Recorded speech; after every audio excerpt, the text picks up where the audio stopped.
Give me one down here.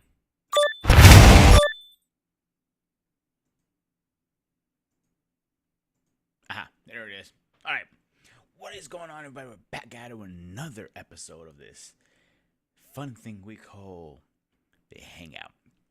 So, we are talking about, obviously, one or how can I put this? A classic one, I want to say. Something people are been arguing for a while. And it's about reboots. So I have bitter, sweet emotion about reboots. Here's why. So they can be really good, or they can be really bad. Which one is it?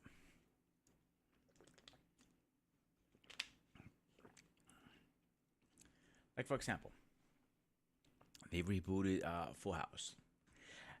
I don't even want to call that a reboot. Wait a minute. Hang on a second. Hang on. I went too far. Let me backtrack here a little bit. So, it's the first time coming in. Please hit the like, share, and subscribe. As always, your friendly neighborhood Gourmet Reviews is asking nicely. And second, if you can hear me, hit 1, 2, or 3. Actually, 1, 2, 3. I want to see in the comments if you can hear me nice and clear. Except that, back to your show. Okay,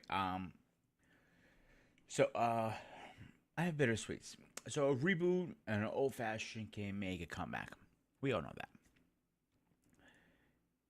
Delivers into a franchise, a beloved TV show, movie, past and present.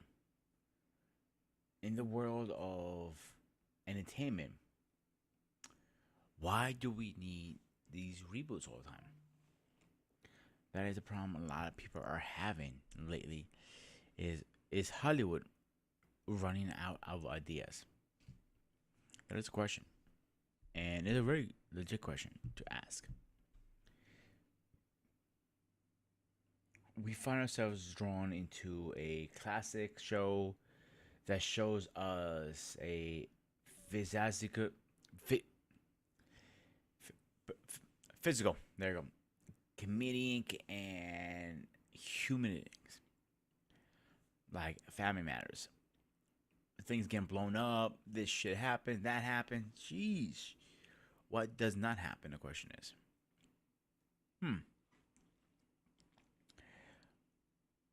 behind the scenes, during the scenes, whatever. So my thing is now is explain me why are we doing so many reboots lately? Explain to me why we is even necessary to do a reboot at this point. What can we do a different? Like, for example, when it came around to French Prince do his reboot, the new one, it wasn't really a reboot. It was a reimagination. It was something completely different. It took the comedic of it had the same characters, but it took over the comedic was more drama than anything. And I like that actually. Some people didn't like it. It's fine. I personally liked it.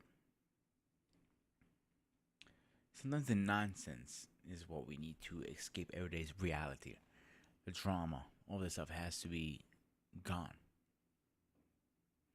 We need to laugh. Just forget everyday challenge. We need to embrace it.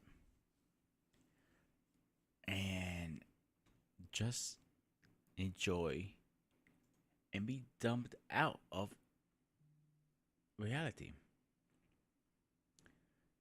Again, you don't have to agree with what I'm saying, but all these reboots are getting to the point like, are we really running out of ideas after all this time? Are we really can figure out something better? I think we're at a point with entertainment that it's not even running out of ideas. We're so sensitive what we put out there.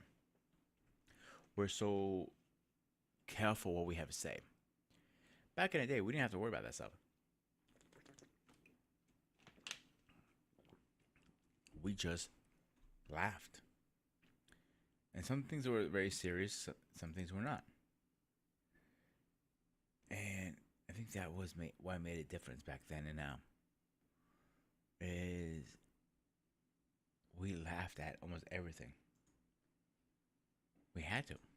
Because, come on now. That's the best part about it.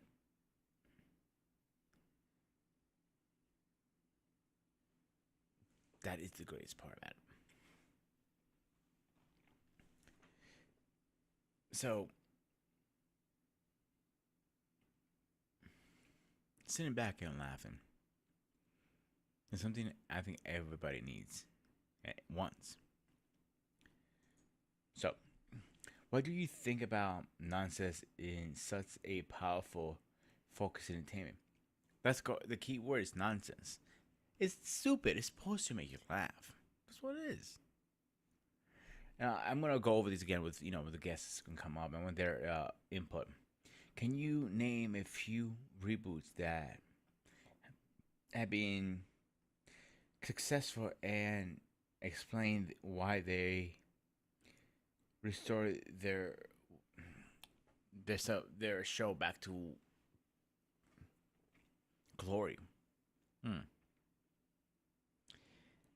When I wrote that question down, I couldn't even answer that because I don't remember any good reboots that came out that I was like, hey, and good. And I did a Google search, and I'm gonna do it again right now because I haven't found any good one.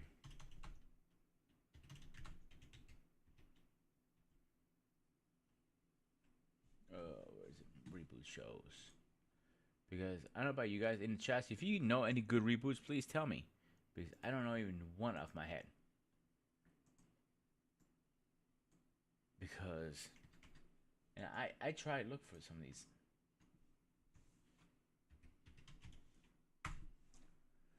All right.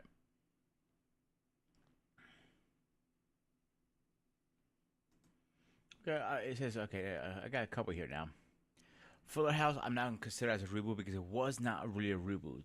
Before I move on too far, hey Cass, what's going on, my man? Um, trying to see. Boy Meets World with Girl Meets World. Again, that was not a reboot. It was a continuation from the show. Saved by the Bell. Again, that was not a reboot either. That was again continues years later. So everything they're saying here is nothing. Not even one I don't have that is a reboot.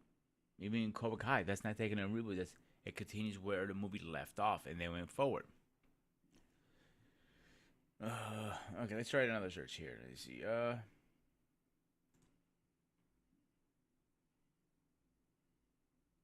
Nope, nothing.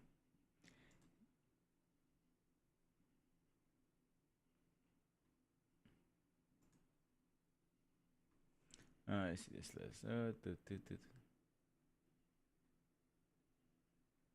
Yeah, not even one good reboot.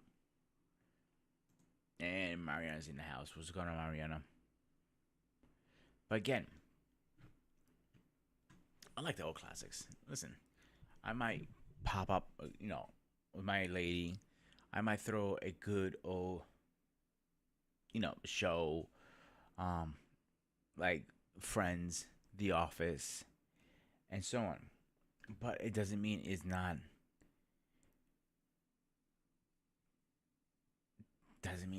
a bad show or a good show. It means it's something we need to watch sometimes. Just a laugh. Or just joke around. There's so many out there. Let's get back to the stuff I was saying. Because my problem with the reboots is they usually fucking suck. Simple as that. They usually fucking suck. So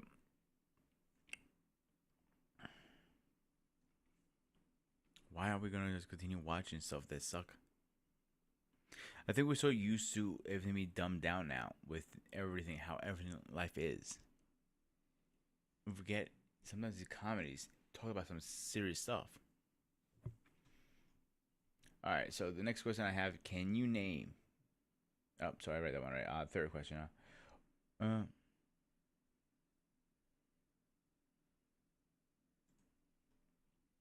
Mariana says, MacGyver, I prefer the old version. Okay, but why do you prefer the old version versus the new version?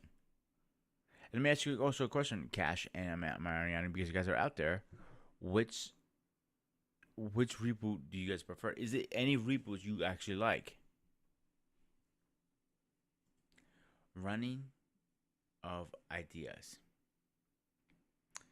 I think you mean running out of ideas.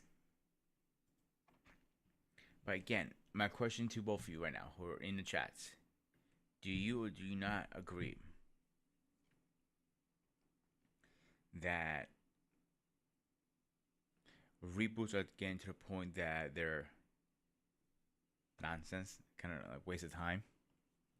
I'm not trying to batch reboots. Some of them are actually good if you can find a good one. I just don't know anyone off my head right now. Okay, let's get to this. Um, okay, so some of the biggest challenge is creating a new show or a movie because you need to come up with one big key factor: a good show, a good movie, a good something. Um, that's a good one. How do you create balance between a original fan base to a new audience? And that is a very good question. How do you have the balance? How do you break the line? Anybody? Let's see. Why do you? Why do some reboots fail? And this is the question I've been asking since I came online. Why do some fail that have a good building base and high expectations? I think that's the problem. They have too high expectations. Let's see what Mariana has. Say really fast. It's too loose, loosed up sometimes in a good and sometimes a loosey. Okay, I'll take it. I don't know if I agree with that. I don't think it's too loose. I think it's too uptight. I think that's the problem we're having. It's too uptight, too eh, eh, nothing crazy. I think that's the problem we're having now.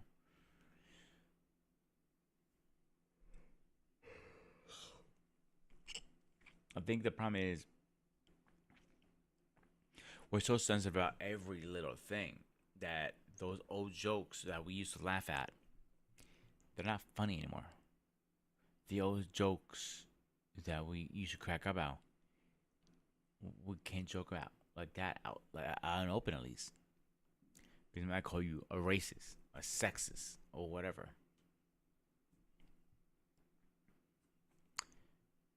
And if you try to argue that fact, you might bite yourself in the ass.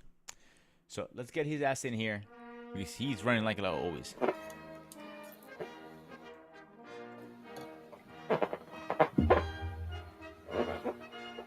Mr. President, welcome. What's good, sir? What's going on, my brother? How are you? I am good. I'm good. You know, taking care of some business here. I know we had the funeral for my mom yesterday. We lay her to rest on Monday, Mm-hmm. and already starting the cleanup process. Going to have a Salvation Army come through and gather a lot of her belongings and whatnot. So just kind of taking care of some business here, and closing things out. But went pretty well yesterday. Had a nice visit. The family came over, and we had a good gathering with everybody. So I think everyone is as good as they can be right now. And so yeah, so it's all good here. And it's kind of a hard time for you guys right now because the loss is Mm-hmm. hard. I know you're taking it pretty good actually overall. I'll be honest with you. No, I'm really I'm blessed, man. I think you didn't get so obviously I didn't think you get a chance to see it because I know I sent you guys a Zoom link, but You sent me the link. I was working all day. I'll be honest with you. I literally yeah, came I'm home gonna and post some. I may post in my private. I'm not gonna make it public, mm-hmm. but when I do post certainly my thoughts. I'll drop you a link for that so you can check it out. Yeah, definitely, definitely. Mm-hmm. So, Mr. President, first of all, I want to ask you one quick question before we get into the show. All right, how is the running this year going for you? Are you going to still be the president of the 9Bs? The 9Bs was the 7Bs right now. Sometimes we go to 8 if the On a rare glasses are. occasion, you go to 9. So, are And you well, still I going to be still be well. I look so far. I haven't seen a challenger as of yet, but certainly if someone wants to challenge for the presidency, certainly I look forward to a gentlemanly contest on who best to lead the 7B organization. So bring it on. I know Trey might be running up because he gets he has a good little shiny ego there too. And even King Smith, he has a good dome there too. He has a beautiful dome, by the way. So shout out Which to King one? Smith. Oh, King, Smith. Don't blow his ego up more than it is. right? I love him to death, but damn. All right, Mm. opening statement for you.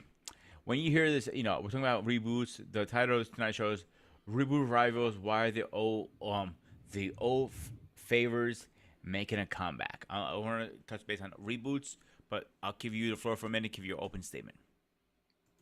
On reboots in general. Yeah.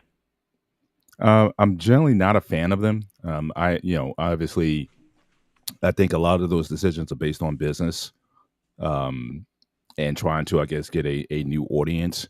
But it's hard to top the originals. And I think there's certain movies, there's certain TV shows. I don't know if that are that you can reboot, and even if you did, it still wouldn't appeal to the audience of that genre, because I think watching certainly reruns and the classic shows and whatnot, there was certainly a nostalgia, they take you back in time. But seeing something, especially if it's in a modern day context, it just doesn't land as well as the originals did, or too often they rely on original source material from the original series, and it just sounds like the original. So it's like, if it sounds like the original, why not I just go back and watch the original?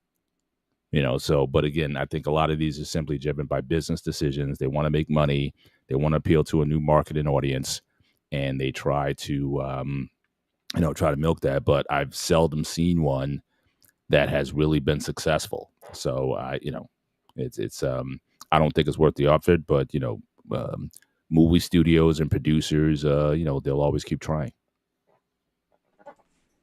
So with shows, let me speak for shows first. Let's go off shows for a second. So I think number one, people, because right now I think we're in the going into a kind of generation that people get offended just looking at them. I think people are way too uptight. Like the jokes from the Family Matters, like use that for example, or Will Smith, or Family Matters, or Married with Children. Marianne just posted. I think people will be way too offended that the backlash will be too harsh for them. Mm-hmm. Number one. Two, I think you're partially right with saying if it feels like a reboot and if it's exact line to line the same, what is the point even watching it? Correct. Next question. Name one or two reboots I think you say, damn, this actually is not bad. None. Yeah. Let me ask you another question now. Yeah. Okay. You remember Full House, I hope. Yeah. Okay. Fuller House, do you consider that a reboot or a continuation? No, it's a continuation. Everyone's older. Everyone is, so I don't mind. If you want to have like that's been done in the past. If you want to have it where there were kids and now they're adults and they have kids now and you want to kind of keep the cycle going, that's perfectly fine. And, so yeah, I think that if you are going to do something like that, then yeah, it's good to keep. I know with Blackish, I know they had Blackish, and then they had Mixish, and then they had Grownish. Again, it's with the kids. So again, initially when the series was on, the kids were young. The kids grow up, they go to school, then they have a experience at school. Same thing with the Cosby Show, right? Mm-hmm. Yeah, Cosby Show, and then they had the spinoff with A Different World, where they had Lisa at college, and then the show was so popular, even when Lisa Bonet left the show, they were able still to have a successful series after that. So I think a continuation or picking up, whether it be 20 years later or what have you, those I don't have a problem with. Now, again, can you still capture the magic of the personalities or the actors that were from those older days? Can they still give you something? I mean, you talk about Fuller House. I mean, the Olsen twins, the Olsen twins. I mean, they were, and I know it was like, there was some screen guild stuff where I think they only used one at a time or something like that. But Yeah, the back then idea, they were too young to be on shit too long. yeah, yeah. That's why So they so went with so twins. again, can you replace that? Or can you imagine the Olsen twins being grown ups at this point? That might be something you may have to wrap your fingers around. But I have no problem with the attempt or the effort for them to do that. So Hmm. yeah. So a continuation, or sequel, or however you want to call it, no problems at all with that. Yeah, I thought okay, so I'm gonna talk about Fuller House because I've seen that more than Girl Meets World. Um, Girls World didn't really attract me too much Hmm. because it was more today's modern age. Girls were Yeah. young. Maybe I didn't attract because I didn't have any. I don't have daughters or kids. But when Right. they start bringing the old cast in, like Feeney and all those guys, I went like, Hmm. okay, now I got the jokes a little bit better. Hmm. But it wasn't as good as the original. The punchline, it wasn't there. Like the Hmm. it factor. You know what I'm saying? Right. Now with Fuller House, they weren't too bad. Not the greatest out of five. 1 out of 10. I'll give it a 5. Hmm. It's good to watch because it's anytime on in the air because it's there. But I Right. catch myself all the time going back Right. to the old school stuff. Right. I'm like in a process of rewatching Family Matters right now. I Okay. don't know. But I know it's with that dorky Steve Urkel, but he makes me laugh every single time.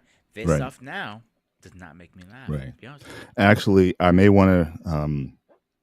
I think part of the issue for me is, to be honest with you, I don't watch a lot of television, modern TV show, whether it be Netflix or any. Like, I don't watch a lot of series. So for me to critique a lot of the newest shows may not be fair. I'll talk about what I've seen, but just sequels, whether it be again movies or TV series in general, I typically don't. Hmm. I typically don't follow. But I will say there might be one exception. Okay, and that one was the man, I forgot the name of it already. Um, oh, jeez, what was that? Jeez. Sorry, I'm hearing some feedback. Am I? Yeah, that's my. I just fixed it on my side. I apologize. Hang on a second. What was it? Yeah,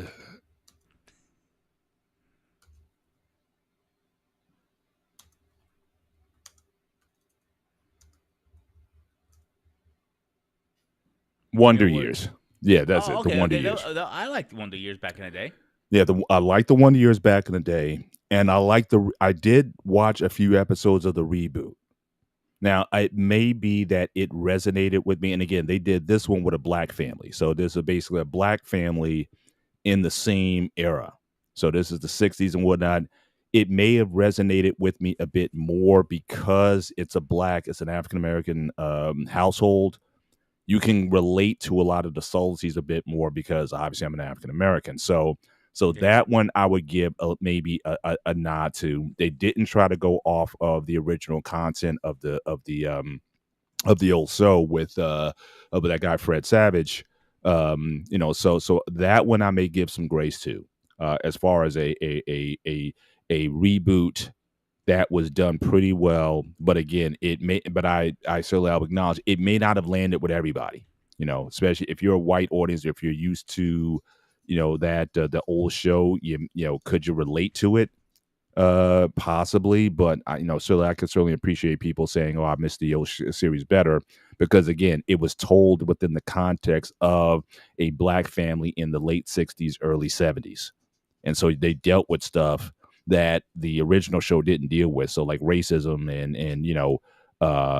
those sort of things that were certainly much more prevalent in that time were certainly themes of the show and certainly things that again I could certainly more relate to than the original series, even though it's certainly like I said, I had fond memories of the original series, but they took it to another level that certainly helped me to have a stronger connection. So I like I said, I'll give that show a nod when it comes to reboots that had a successful run. I don't even know if the show is still on or if it's on streaming or whatever. Like I said, I watched a few.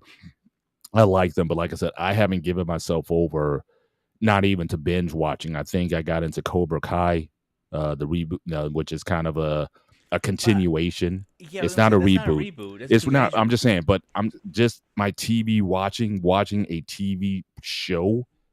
That might have Mm. been the last thing I kind of binged on, because I don't even like binge watch stuff that much anymore. So I'm just giving you again. That's why I had to kind of shake off my memory a little bit to remember that I did watch several episodes of that show, and I certainly did appreciate the offering. But I don't watch, like I said, a ton of series. I just don't have the time for it. No, I get it. Like I don't have a lot of time myself because Right. with my busy schedule. But okay, let's touch. I want to touch base on the comment you made about Cobra Kai. First of all, I will say I'm a huge fan of the Cobra Kai show. Yeah. I think they did a very very good job with it. Mhm. Better than I actually expected. To be honest with Right. you, Right. it blew me out of the water when I came. Like at Same first, here. I had my doubts. Like there's no way this is gonna be fucking good. Mhm. But when I started watching, I'm like, holy shit, this is actually fucking good. Yeah. So back really fast, they only did up to 2 seasons of the reboot. I just was looking that up as we were talking. Yeah. Like I said, I wasn't sure if it's still on or not. But and again, it may have been because again, you're with any show, you're appealing to a large audience. And again, I don't know if a lot of people could have appreciated the story from the context of a black family from the late 60s, early 70s. So again, I think there's certainly a relatability there that may have been missing, that could have led to it. Now, again, if the show was maybe done in another context, like I know there's quote unquote black shows or networks like UPN that used to cover that's this used to have a lot of series, a lot of black comedy shows and things of that nature. Mm-hmm. Maybe it could have found itself in that space, but again, in terms of, I don't know, in terms of production values or whatnot, like I said, it seemed like it was pretty well done. So I don't know if you could take that show and put it into that arena. Could it have done better, or if it got picked up by like a streaming service that mostly, like a BET or some other channel that features, predominantly black programming, maybe it could have a space there. But again, I appreciated it for a lot of its content, but I don't know if it necessarily landed with an audience, especially if you were a fan of, like I said, of the show from 30 years ago. So I can, like I said, I can appreciate that. So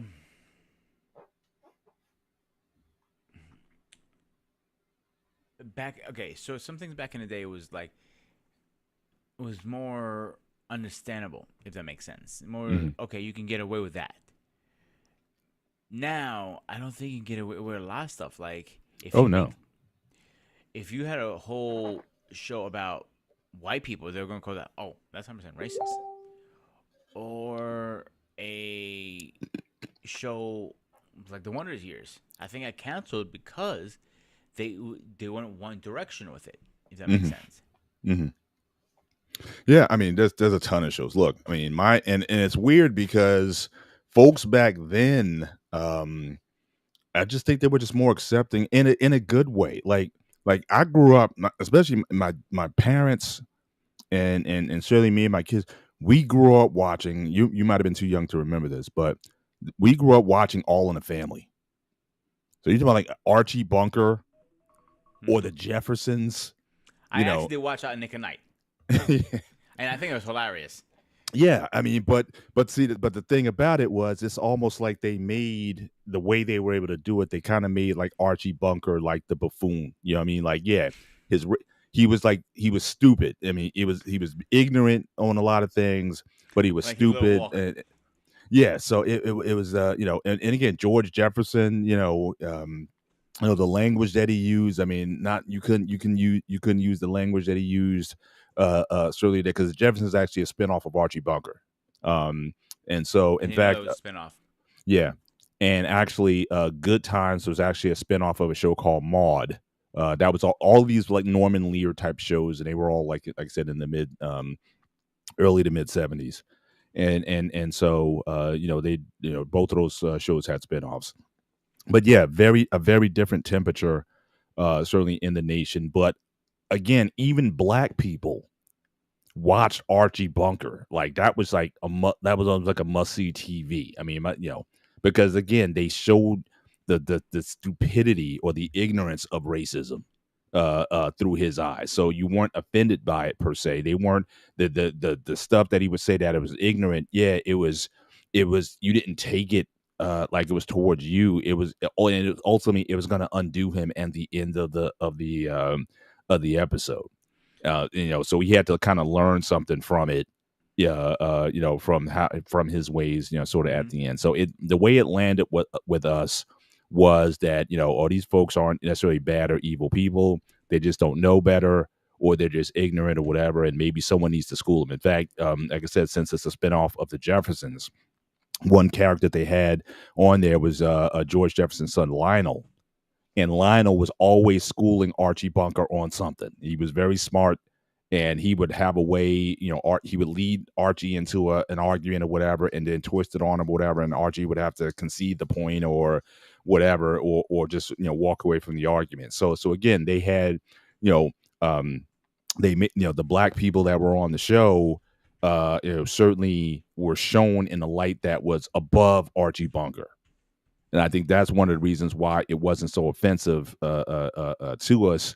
And we can look at it because, and again, and as the series went on, they kind of these days they say he became woke, but more so it was him maturing as the series went on. He became more accepting of people, because like in earlier shows, he would have, be very, have these tirades about stuff, but he became more tolerant. I think I think he became the guardian of a Jewish girl in the show and whatnot. And, he just became more accepting of people as it went on.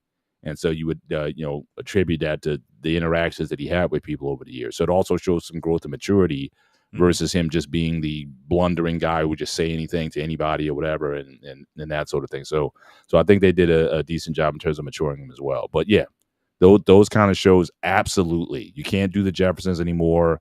You can't do All in the Family anymore. None of that, because you would get you would get canceled pretty quickly. But again, those shows are still available on the streaming platforms and whatnot. I'm sure if you're a baby boomer or early Gen Xer, you probably still watch on a regular basis.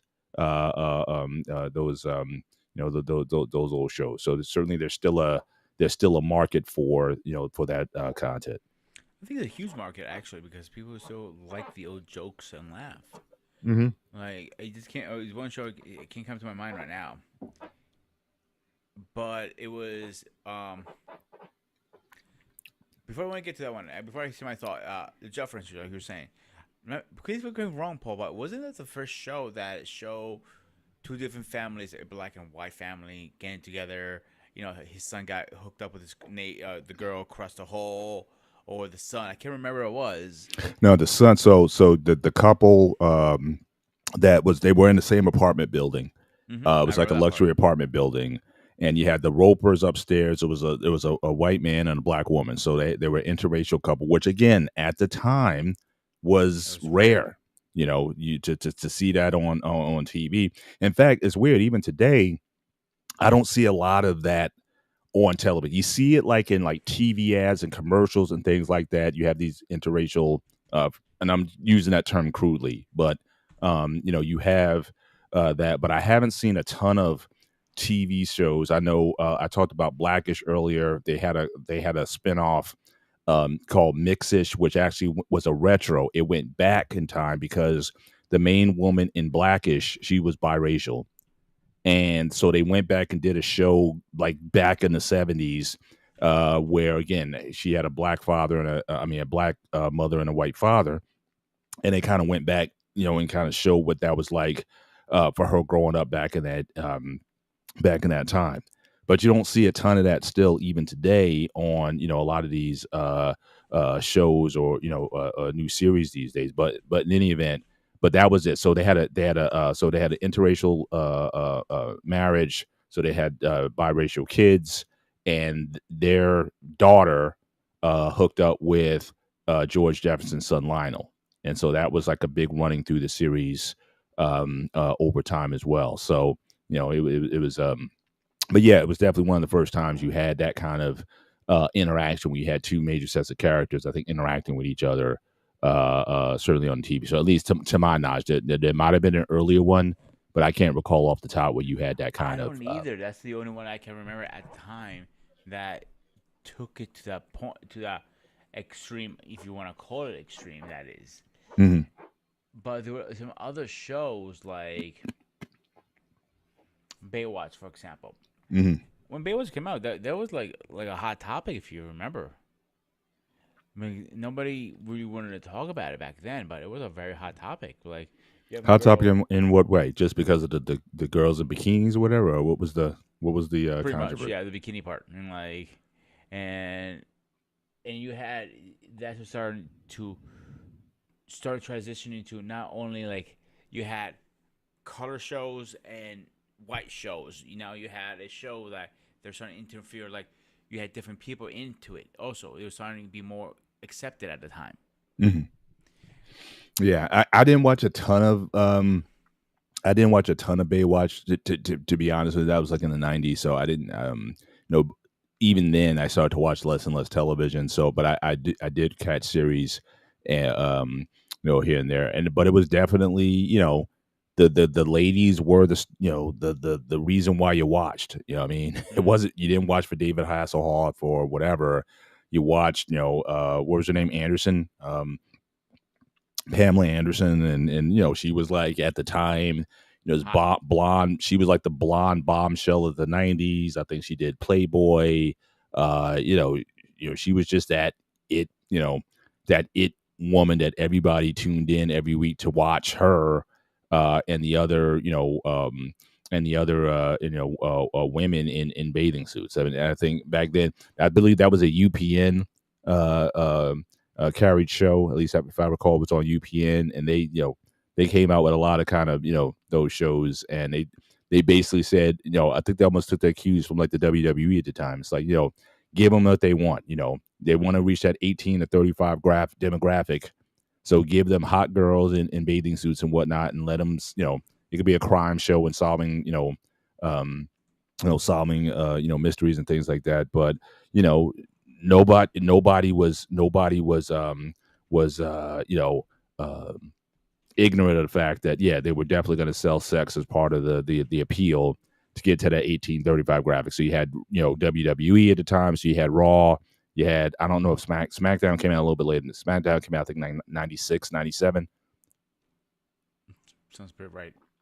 Yeah, I think Friday Night SmackDown came around that time. So you definitely had Raw's War, and then you also had the WCW and whatnot. So again, if you give 18 to 35, give them professional wrestling, and give them hot girls in bikinis or bathing suits, at the time. So I think they were pretty good about a formula that worked, and they were unapologetic about it. But again, now could you do Baywatch today? Did they try a reboot of Baywatch? Not that I know of. I thought they did a reboot. Let me check that. I thought they You probably think of Knight Rider. I know they rebooted Knight Rider. yeah, that I did, and that was a disaster too. So that was yeah. So again, the original one didn't have the character of it and whatnot. They tried to bring it back, and I The mean the first car was season cool. I was mean the car I thought was pretty cool. But like I already said on how great every show, the kit car from that '82 Trans Am is in like my top 5 cars of all time. So I would say the first season of the reboot wasn't too bad. mm, But when the second one was when it started losing interest, but when they were trying to oh god, what was they made car into a transformer pretty much. yeah, season 2. Yeah, you run out of ideas, man. I mean, it's hard to top, especially when you're. But all those shows. I mean, look at Battlestar Galactica. If you remember that series, again, you might have been too young for the original, but I'm talking about the original TV series from I 1978. watched it on the reruns. I do remember But it. I Yes. mean, the first season was as good as it got. Second season, you felt they were reaching for things. And, if you ever watch like a retrospective on it or whatever, obviously it got too expensive to make it on a weekly basis. Plus, there was writer issues. I think there was like a writer strike around the time, and they were just having difficulty coming up with content. So they canceled it, but then they tried to bring it back, and then they came out with Galactica 1980, which didn't really land either. So it was a lot of you know, it was a struggle to keep it going. But a lot of those, Buck Rogers, 25th Century, again, great first season. Second season, they kind of went off, with the exception of the opening, because I liked when they brought that character Hawk into the show. I thought he was cool, but I think the storyline suffered when they got away from that original formula of fighting, like I guess that draconian empire or whatever that Mhm. was just trying to invade Earth.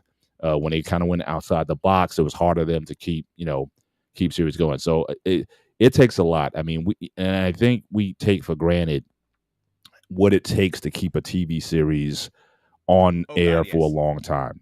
I mean, you're talking about 4 seasons, 5 seasons, 7 seasons, 10 seasons. I don't know. What would you say? It's probably less than 5%. If you look at all the shows that have ever been on, easily it might be 2% that have more than I like would say a more two fifth percent. season I would say more close to that two have percent. 5 seasons or more. Yeah. If you get 8 seasons, that's know how you made an impact. Right. That I think anything over 8 seasons is just kill it. And there's some shows that go for like 20 fucking seasons. I'm like, God damn, dude, just kill it. Just kill it off now. And by seasons, we don't necessarily mean years. I mean, that used to be a thing when I was younger. I had to I had to remind myself of the season. I think technically a season's 10 weeks. It's either 10 episodes or 20 episodes, but it's not necessarily the full year, because then they take the summers off to do the reruns in the summers or whatever, and then they come back in the fall with the next season's premiere. But you can have 10. I think technically 10 shows can make up a season technically, and you could just come out. So, but in the course of a year, you can have 2 or 3 seasons. I know this is not a show, but it reminds me of the old school. They they tried to reboot it and it was horrible. Hulk Hogan was the host, and when you hear the sound, the opening theme song, you know what I'm talking about. American Gladiators. Yeah. And here, do do do do do. I'm not. Mm-hmm. I can't lip sync Mm-hmm. obviously. But back then, that was a it. If you watch a documentary, how bad it was when they started that damn thing, I'm still surprised that thing I went on. saw it. I actually saw the 30 ESPN had a 30 for 30 on American Gladiators, and the story is compelling. I mean, if you ever get a chance, go back and watch that 30 for 30 on American Gladiators. It covers everything from the guy who kicked it off, how he stole ideas. It was actually a friend of his from the I think from PA or something, who was doing a similar thing with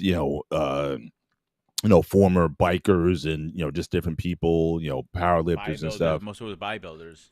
Yeah, so he was doing that kind of thing then, and the guy kind of stole the idea, and he never gave him credits or anything for the show. It was meant So to. the It hot was mess. very much so. And I really felt bad for certainly for the those who got screwed by that guy. And he was almost like Paul Heyman. I mean, if you ever watched the story, Paul Heyman in ECW, it was kind of it might have been worse than that. That's why even to this day, I have no respect for Paul Heyman. He's a good on air talent, but what he did in ECW and what he did with that talent in ECW, that was something that was really pretty hard to take. But yeah, I mean, I know they tried reboots of American Gladiators, and I don't know. I think again the '90s. Again, you can pull some of that stuff off, but I think once people, especially after the '90s, people got more conscious of anabolic steroids, and that became a big blow up back then. And had all these guys, Laser and all those guys talk about, oh, we don't take steroids, we're natural athletes and whatnot, we just eat well and whatnot. And then the story comes out later they were all juiced and everything, and people got problems later on, and people had heart attacks and all that kind of stuff. So yeah, so it was a lot of things that again you could sort of pull off in that early '90s era that you just can't do today. Or again, if it's too, but although I would say again, it's not a sequel or a spinoff, but I do find a lot of people watching that American Ninja Warrior, which I think certainly takes American Gladiators to a large extent up a notch, because some of the things that those guys are able to do on that Ninja Warrior show is pretty amazing. You know, to be able to jump to place and hold on with your fingers and do all that kind of stuff. I mean, so I almost think that is the true sequel, if you will, or the next generation of American Gladiators. You know, you don't have people firing, rubber balls at you anymore, but certainly the obstacles and the races that these folks do is something that's pretty compelling. So I would I would give those guys some. That might be the closest thing we'll ever get to the American Gladiators concept. But I think people after a while they got sick of seeing beefed up not only men but women. Because you had who was the big one on that Jazz? I forgot her name, but the one is let me look it up right now. I can tell you she was really jacked. she had a low voice and everything, so you knew she was just on the sauce. So I don't know if folks say if they ready to see like female bodybuilders and just like stuff that's yeah. So it was Ice, Sun.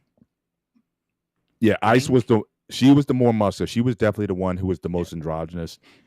Again, she had the low voice and everything, and she was she was a beast. And then you had I think Zap. She was a bodybuilder also, but she was a bit more feminine. But Zap was on there, so you had a Diamond was another one. Yeah, you had a few of them. Gold. Yep. Gold was just kind of Gold looked like kind of like a swimmer. So I'm not saying every one of them was jacked like that, but I mean certainly there were a couple of them who were obviously very much on the sauce, and it was pretty obvious when you heard them speak. Oh yeah, they even said in the documentary they were using it at some point. Mm-hmm. And some of them was like, go drink. Well, they said the men. The thing is, they never interviewed the women. So that's the thing. It's harder to get the women to admit that they're on the stuff, but the guys is like, yeah, I use, but women, they did it. The women didn't admit they all were sleeping with each other at one point. Like they're banging each other, doing line up low and all this shit. You're on the road 200 and something days a year. People get close, man. So it doesn't surprise me at all. No, and adding alcohol and drugs in the middle doesn't help either. That too. So combination of stuff, but that's funny. Yeah, because the thing is they were hurt all the time, and again that was the thing about the documentary that was everybody had something. People were performing concussed. Yeah. People had ankle injuries or knee injuries or rotator cuff injuries. So again, they pumped them up with drugs to kind of keep them going, because it was like, look, if you can't go, we'll replace you with somebody else. And so, a lot of those folks kept going when they shouldn't have. So yeah, and then it's easy. Then you get hooked on the Oxycontin and all those drugs that they give for pain, and it becomes like a vicious cycle after that. So like the wrestlers are doing, because they're always absolutely football players, wrestlers. Yeah, absolutely. It's these guys run on drugs to kind of keep them going, because you can't get off the road. Otherwise, someone takes your spot. I'm gonna not cut any slack for professional football or any of those sports, because for one reason, they have an off season, so they can have time to recover. Like, for example, wrestling or even American Gladiators, they didn't have an off season. They were doing all year round, week after week after week after week after week. Right. But so you don't give them a break? Which one, wrestlers or football? No, I do not give them a break at one minute. I totally give them a break, because again, most of those injuries happen in season. But here's the thing, Paul. When they do have off season, they have time to recover still. I get it, but I'm talking about the injury happens in season. You have to get back on the field and play, or else someone takes your spot in season. So again, that's when they oftentimes get on, they get on the drugs and everything, because to get back on the field. Yeah, and you're right. You may, but and even now there is. You say there's an off season. Actually, there isn't. There really Okay, isn't. I explain. mean, football today is after February, right? The Super Bowl's at the first week in February. Mm-hmm. The next month they're already in minicamp, or they're in what they call OTAs, which is again is voluntary. What a quotes voluntary They don't even help you out. workouts. Yes, voluntary workouts. Right. You got your draft in May. They go back in for minicamp. That's May, June. They get July off, and then they're back in August. Training camp just started last Wednesday. So we're not even in August yet, but at the end of July, they're already in training camp already. And you have to be in playing shape. It used to be that you came in camp, you got in shape in camp. So you might have came in 10, 15 pounds off your playing rate. You get in there in the hot sun and everything, you burn calories and everything, and you get in shape by that time. No, you have to be in shape coming into training camp. If you got another 10, 15 pounds to lose, someone is going to take your spot unless you're like a highly played veteran or whatever, and they kind of give you, they kind of treat you with kid gloves or whatever because they got a lot invested in you. And they I guess they trust that, you'll get yourself in shape by the time you play. But again, if I'm trying to just make the team, no, I got to be in shape right away. I got to show and prove and impress right away. You come in with 90 guys. At the end of training camp, there's 53 guys. So nearly half your guys are going to be gone in 1 month, actually less than 3 weeks. Once camp starts in 3 weeks, you got to get down to your 53 man by the end of the August. Mm-hmm. So you don't have a lot of time. So you have to be in shape, which means you don't take a month off. You're still training. You may not get in full contact hits, but you're still working out. You're still lifting weights. You're still running drills. You're still training during that time. So again, I don't think that today's NFL allows you to have that time off. At least not in the way that you may conceive. Oh, they get the summers off. No, they get maybe 1 month at most in the summer off, which is from late June to mid to late July. That's the only extended time, and then you may have gotten a break, like maybe between February and March. But once March comes, again, that's OTAs, and they say it's voluntary, but you run your risk again unless if you're a signed seasoned vet, if you're the starting quarterback, all pro quarterback, or whatever. Yeah, they'll you may get some privileges at that point. But again, if I'm trying to make the roster or if I'm playing for my next contract, I got to show out. So I got to show them I'm in shape, I'm ready to go, I, focused. I, I see what Oh you're yeah. saying. I'm not that part. I'm not gonna argue. I'm not gonna keep getting pushback. Mm-hmm. But if they were again, like you said, it's volunteered. If they want to take a couple weeks off, they can. No, they can't. Obviously, It's like I said. That's why I put the quotes around it. They say it's volunteer, yeah. but we're gonna remember this. So if it's between you, who even though it's voluntary, is between you and another guy who showed up, and that guy in that time he showed up, he showed us something.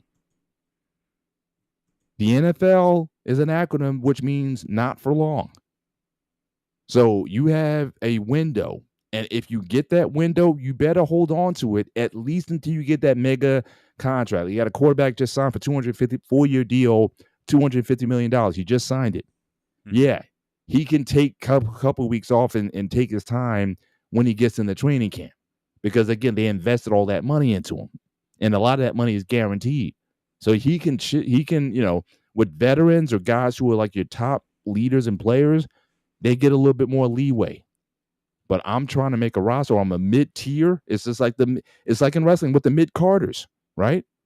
I mean, The Rock and Stone Cold or whatever, if they want, look, I need a week off, McMahon wasn't going to say, no, you can't do it. But if you're, I don't know, pick a mid-carder. Ricochet. Yeah, so I need a week off.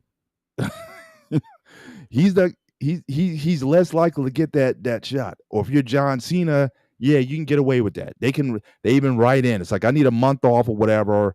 I'm getting married. I'm doing whatever. Write a storyline. I'm out of action. I got injured or whatever. I went away for a minute and I come back at SummerSlam No, or I WrestleMania or see where something you're like going with this, and I'm not arguing that part. that. What I'm just saying, it is some time off versus bang, bang, bang, bang versus wrestling. That's what I'm saying. That's what I'm saying. They literally like it's night after night How many after night after night. how many days a week does a wrestler work? Average 360 days. 360. Yeah, they run all year round. They don't take a break off. Yep. Yeah, I You mean, know, it's I can concede that. I thought it was a little less than that. I thought it was 300, but it's 360. yeah. No, but not the top guys though. The top guys get time off, right? Yeah, they get a little more time off, but they get shit for it too. Now with the new regime with Triple H, it comes into effect. He actually is the one who says, "Hey, let's give you guys a break. It doesn't matter what tier you are because he went through it." Oh, McMahon ran people into the ground. I mean, Oh fuck yeah! You know what he should say? Paul Heyman. I know you're not a fan of him, but you gotta give him credit on his mic work. He has really good mic work. Give him credit. He goes, you know, you want to know? You was one of the says. Paul Heyman goes to McMahon. You want to know? What I'm gonna say to you, like, nope. He says, draw me money. I'm like, oh, but I'm gonna rip you a new one. I don't care. Draw me money. I'm like, I'm going to hit you below the belt. I don't care. Draw me money. Oh, he hit him below the belt more than anybody. yeah, He brought his father into this, his kids into it. He brought everybody. I'm like, oh, he went low, low, low, low. I'm like, if I was like, that was in that situation, I'm not gonna hit my balls that low. Like, he didn't give a shit. He went low. yeah. But Yeah, but I will give credit to McMahon in the sense that again he worked as hard as those guys. Like wrestling was his life, so his thing is, look, if I'm willing to work this hard, then you need to work just as hard. So I'll give him credit for he was going to be that. Was great. What's that? He had great work ethic. I'll give him credit for that. Yeah, his work ethic was ridiculous. So I can understand, and also what he was trying to do. I mean, he basically changed wrestling. I mean, from the territory days, the all the stuff that he did, all the crap that he got for it, and for him to take that on and to form, what he formed. I give him credit. I give him credit for that. But he worked a lot of guys into the ground, and especially when you hear these guys, Kurt Angle, you hear his stories and whatnot, and he got hooked on the drugs. You know what I mean? I mean, his cocktails was ridiculous in terms of what he was taking just to, just to keep going everywhere. Yeah, amazing. He was actually walked into his office and he told to Vince, like, you need to release me. Or I'm gonna kill myself. And he didn't even literally like with a bullet against his head. I mean, literally, he's gonna overdose. Like other ones in past. Like, his hands are dirty. McMahon's hands are very, very dirty. Now, definitely all the shit's coming out. He's even dirtier. Yeah, oh gosh. But creative, he was not the creative person. The ideas he came up sometimes like, why, dude? Why? Like, he came up with some crazy ideas like, oh, we're gonna pretend you got pregnant when her daughter when McMahon got there with my son. I'm like, well, hang on. Was that I know he signs off and everything, but was that more McMahon or was that like Russo when because he came out with a lot of crazy stuff, man. When Vince Russo was Uso actually head of creative. What's that? Uso balanced Vince McMahon out completely.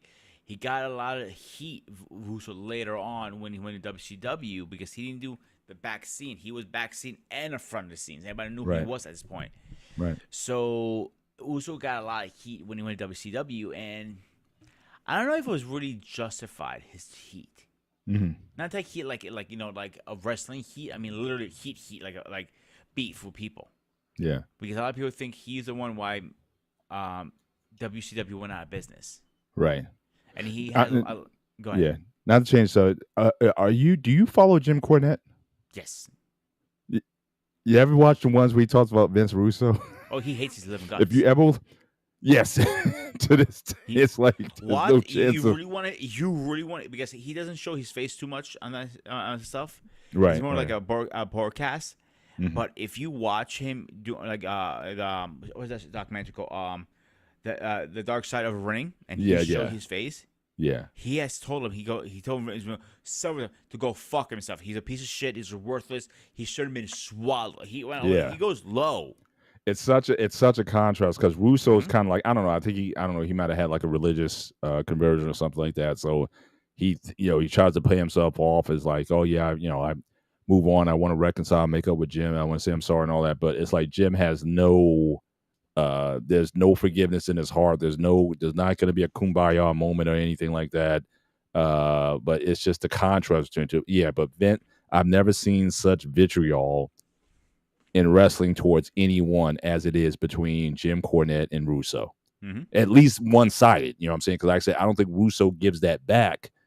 But I think Jim Cornette, if you say Jim Cornette hates someone, it's Vince Russo. He hates one. Yeah. He's very public about it too. He's not gonna hide it. He's very public about it. Yeah. Like I know it was beef between Hogan and Macho, but they buried the hatch. They made up. Yeah. But there's no burying the hatch with these motherfuckers. The only no, thing bury is going in the Jim ring is taking that to Jim is taking that to the grave. At least that would be the biggest story in wrestling. I think that that Jim Cornette and Vince Russo make up with one another. But that is like when hell freezes over.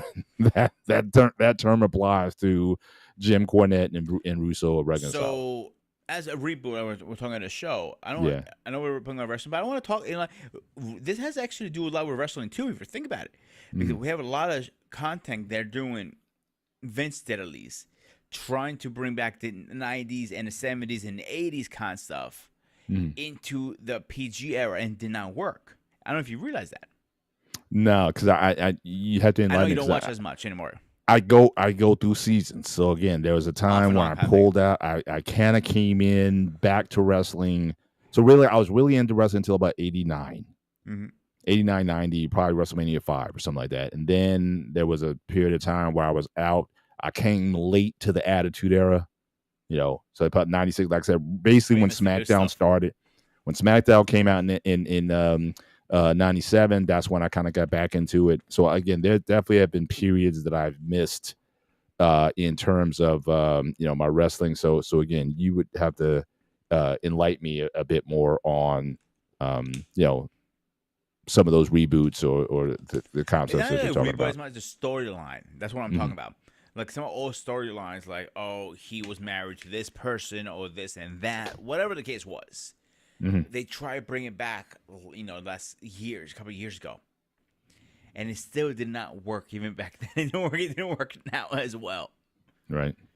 So even that they do that. They bring old storylines because again, how much I really think Hollywood or creative anybody who's running a story for anything, is starting to run out of fucking ideas. It's difficult. I mean, you need writers, who can, and again, especially if you want to do things again in a modern context, in a contemporary context, and sometimes you need to replace guys out. Sometimes to get guys in before a guy runs out of ideas. It's like a player, right? They say like you don't necessarily want to run a player into the ground. You want to trade a player when he's got 2 or 3 good years left in him. He can still play, but you want to get rid of them before they get stale, not wait until they get stale, and then you got to try to replace them afterwards. So you're always looking for value. So again, I think same with writing. I think getting people in there who can take it to the next level. It's hard. It's as writing to me is as hit or miss as anything, whether it be for a TV program or wrestling program or anything where you need weekly content. I think that's really the hard part. Weekly content, and you always have to be ahead of it. So again, if a season's like like we're wrestling, like you said, it's 260 days a year. So you don't have a season. They don't have wrestling reruns, but a TV show, 10 to 20 episodes counts as a season. And so because of that, getting people who can keep the content live is, again, that's half the work. The actors, they got to carry out the scripts and everything. But, the ideas, that's what you kind of make your bread and butter on, and also choosing the right idea. So again, you could have multiple writers and they have multiple idea directions. Okay, which one do you go to? You, the producer or the director, or whoever makes the call. You then in turn have to say, okay, well, releasing this story at this time. And It's like I said, it's the ones that go longer than what you said 8 seasons. Yeah, 8 seasons. I mean, usually anything over 8 seasons starts like get too diluted, in my opinion. Yeah, yeah. It's definitely hard to get. It's definitely hard to at least keep it going with the same people. Now that was my point. That sometimes you might want to replace a person before they get stale and bring a fresh idea in, but then you run the risk there as well because again, if people are liking the storylines that the person's putting out, then again, you don't want to have a dramatic change either. So, So I'm gonna use one of my favorite shows, Sons of Anarchy. They mhm, went like way up and down a little bit. So the first 3 4 seasons, incredible fucking seasons. mhm, Everything you think of, blood, gore, sex, you name it, right? mhm. Because have you ever watched Sons of Anarchy? A few episodes here and there. So it's about MC and so on, right? Correct. Yeah. Okay. So when it come down to it, and then when it went to like 5 6, I want to say Mhm. that it kind of lost like the foundation of it. Right. Well, wouldn't you say that some of these shows from the concept of creator, I don't know if they think beyond maybe a couple seasons. You know what I'm saying? Like if basically you're telling a story and you're breaking the story up over several episodes. But I've seen sometimes where it's like, you as the creative, you took the story out as long as you can, but again, the network or the studio, because of the popularity of the show, that some series simply run too long. You Yes, want to keep it I on life agree with that support part. because it's bringing the money in, but you're going to sacrifice the quality at the end. But again, keep in mind, this isn't a creative process. This is a business at the end of the day. And from the studio's perspective, it's about, again, bring in the viewers, bring in the money, bring in the advertisers, bring in the Mhm. sponsors. But I do think people get stale because again, it wasn't meant to go. It wasn't meant to go. I think Game of Thrones, ended Perfect. about right. Now I know, and I haven't seen, honestly, I haven't watched a lot of the new Dragon or Dragon or whatever the new series is. I haven't seen a whole lot of that. But certainly Game of Thrones, that might have been one of the last series that I look forward to watching every week.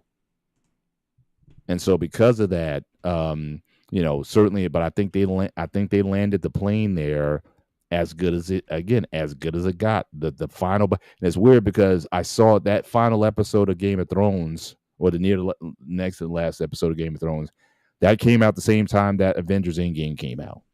So I'll give you a better example. Walking Dead. Walking Mm, Dead has a new ideas and not a reboot and anything like that. But the problem I had with Walking Dead, one, they had the comic books right in their fucking hands, saying, "Here's a material. You just have to convert it to a real story. It might have to tweak a little here and there because not everything you can be to the T." mm, But they followed the comic book, they follow, good, good, good, good, good. Oh, they went bad. And then they tried mm. to do a 360. So 11 seasons, that's a long fucking time, bro. Yeah. Well, again, I might be a little Bias. biased here to an extent because I'm sick and tired of zombie movies. Like I totally understand that. how many zombie movies, TV series, franchises can you get? The vampire ones got boring also. Although I would say Twilight, I know a lot of people, it was like Twilight, you either loved or hated it. So this is as black and white as it get. You either loved or hated it. I didn't mind it. I thought it was a fresh idea. Okay. The concept of I thought they built them out. The concept of a vampire, the vampire societies, all that. I thought it was a fresh idea. The vampires versus the wolf. I know that they weren't technically wolves, but whatever that wolf coven Oh, group was. werewolves. Yeah, yeah. I thought that was good. Okay, Now a so lot of people didn't like the main lead. They didn't like the girl, but I thought it was decent. It was a new twist. I say okay, but the zombie thing that goes all the way back to the 60s.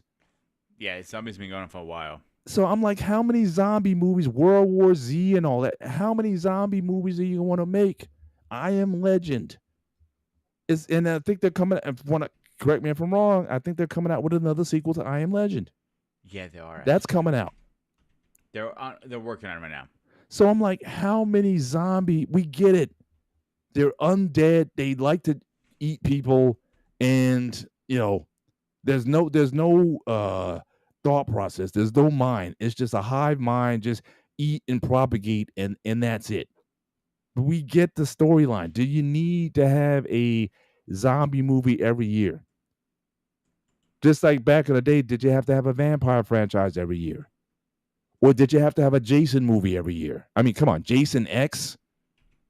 Did you really have to have that many? How many Halloween That movies was have there way been? way overboard with that one. How many Halloween movies? Now, I saw a fan film where it was Jason versus Michael Myers that I thought was pretty good. After maybe about the third or fourth movie, have a Jason versus Michael movie, and let's just settle it. Right then and then. Hopefully, both will die in the attempt or whatever, and just settle the whole thing. So let me touch base on the vampire thing. They overdid it, but there were a couple lately. They came out with. What was it? I had the list right here. I looked it up. The Lincoln Vampire Hunter I thought was really good. Valhassa was really good. Some other ones.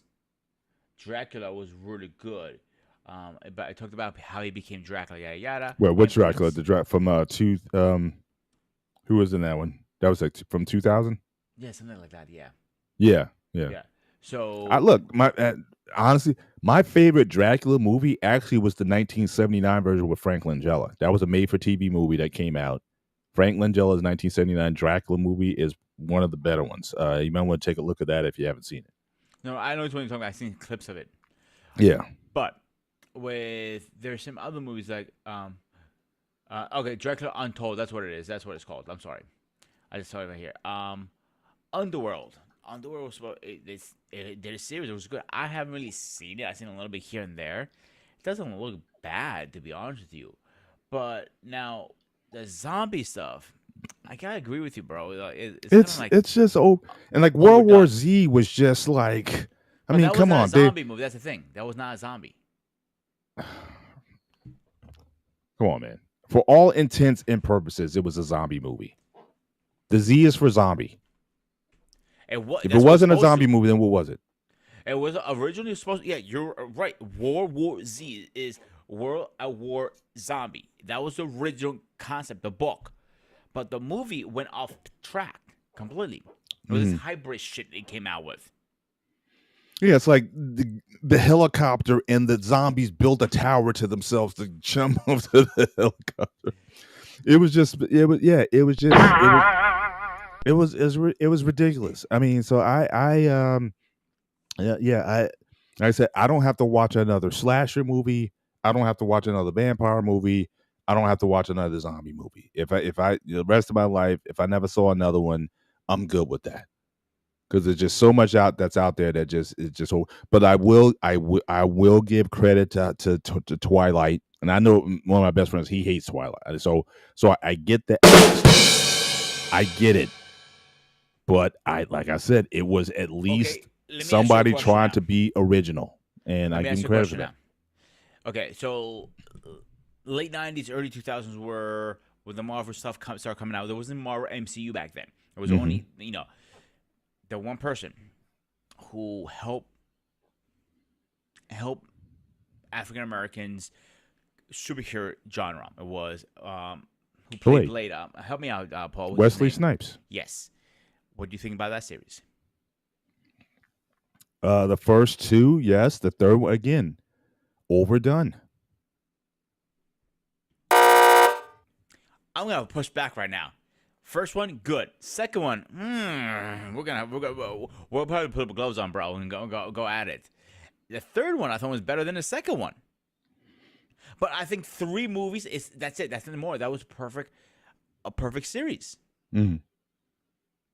Yeah, 3. But again, you got to earn a third one, unless you're gonna do it like the Matrix, where they basically shot. I think the Matrix, they shot all 3 films at once or something like that. No, it was the first one they were shooting. They didn't think it was that they were surprised how good it was. It was supposed to be a one-time wonder kind of thing.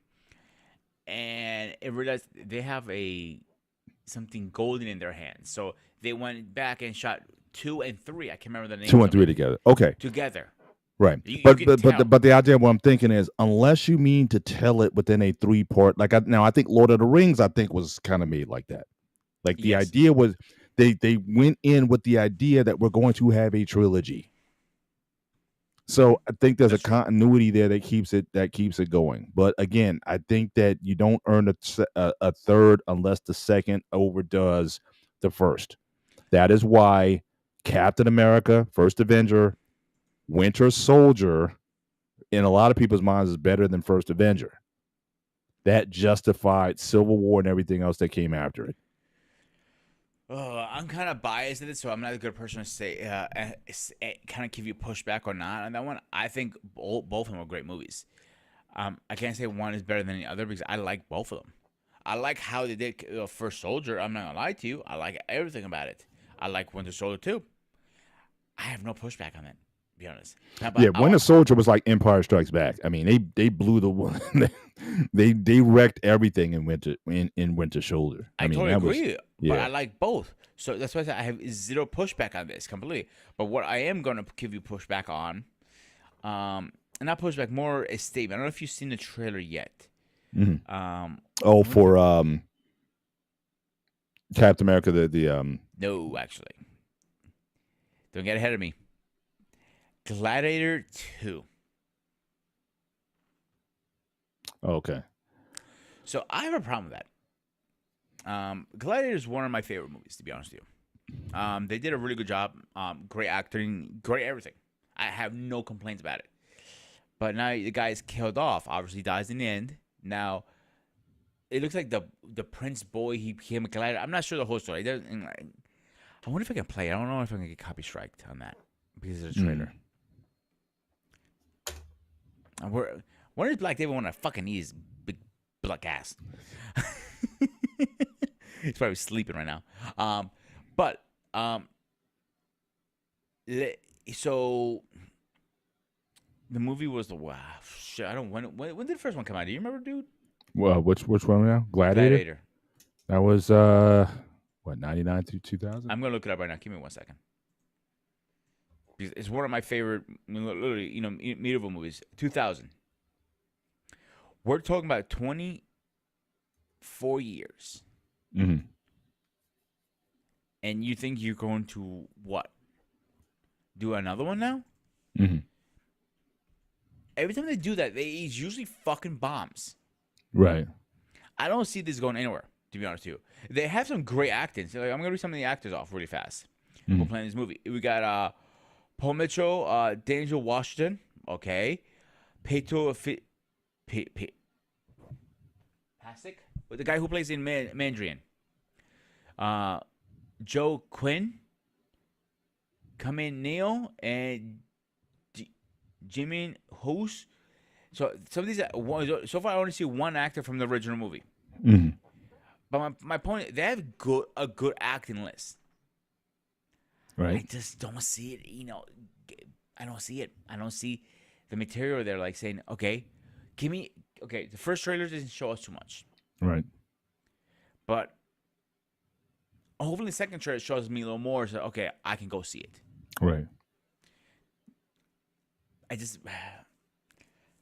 don't see how it'd be a sequel after this, after so many years. You know what I'm saying, dude? Oh, absolutely. Now, speaking of that, what do you think of the Mad Max franchise I think it was awesome, to be honest with with the Furiosa? And all? I'm not feeling it. you. No, original we're talking about or the reboot? No, I'm saying, but the reboot. So they did a reboot with what's the guy played Bane and the guy played Bane and Batman. Yeah, he played in Warrior too. What's his fucking name? Hang on, give me a second. I didn't bother watching it, to be honest with you. I thought you were talking about the original. I'm sorry. Yeah, no, they read the first. Well, even the third. I wasn't crazy about Thunderdome, to be honest with you, but certainly Road Warrior and Mad Max were that was pretty good. I mean, I love those two. Third one I thought was a drop off. But I didn't see the need to reboot the Mad Max franchise.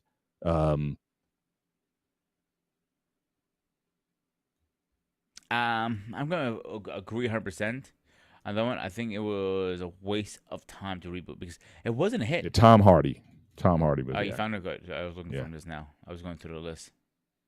I don't think it was a hit. I'll be honest. I do not think it was a hit. I think it was a waste of time. Like same thing with the Baywatch movie.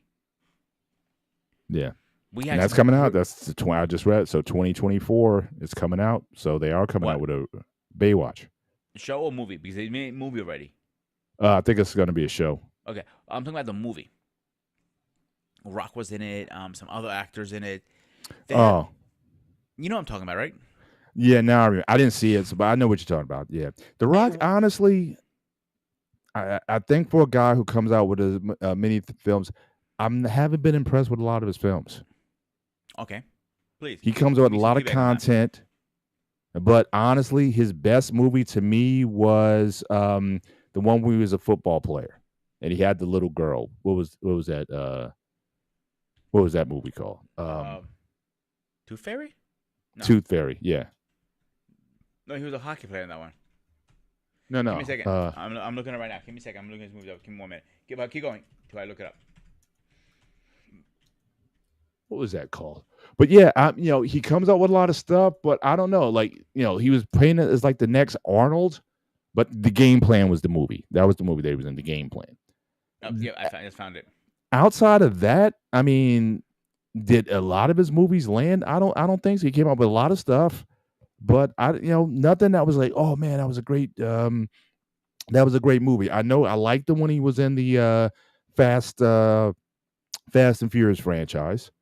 But I don't know. He creates a lot of movies, but you know, were they like, oh, this is like the greatest thing? I mean, Arnold still has a much better catalog of films. Not every film, but you know, Terminator, Predator, Conan. I mean, what has been The Rock's equivalent on any one of those levels?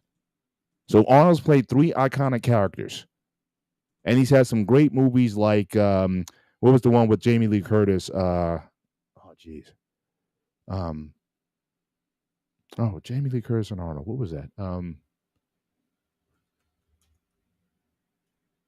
not sure which one you're talking about. To be honest with you, You know the movie. I probably when you say it, I'm going, oh True yeah, Lies, True Lies, True Lies. okay, yeah. That was a great movie. Yeah. So I mean, but what character has Dwayne? I mean, he did the Scorpion King. He's done, but none of those characters were of the level of Arnold. But Arnold has three iconic characters to his resume, and I don't think The Rock has ever gotten any character that. Yet. And none of his movies garnered a sequel, to my knowledge.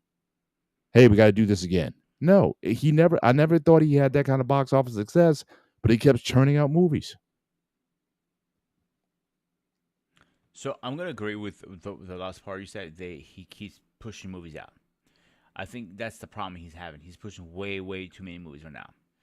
The only one that I'm hearing rumors, his only rumors has been that it hasn't been authored, approved yet officially.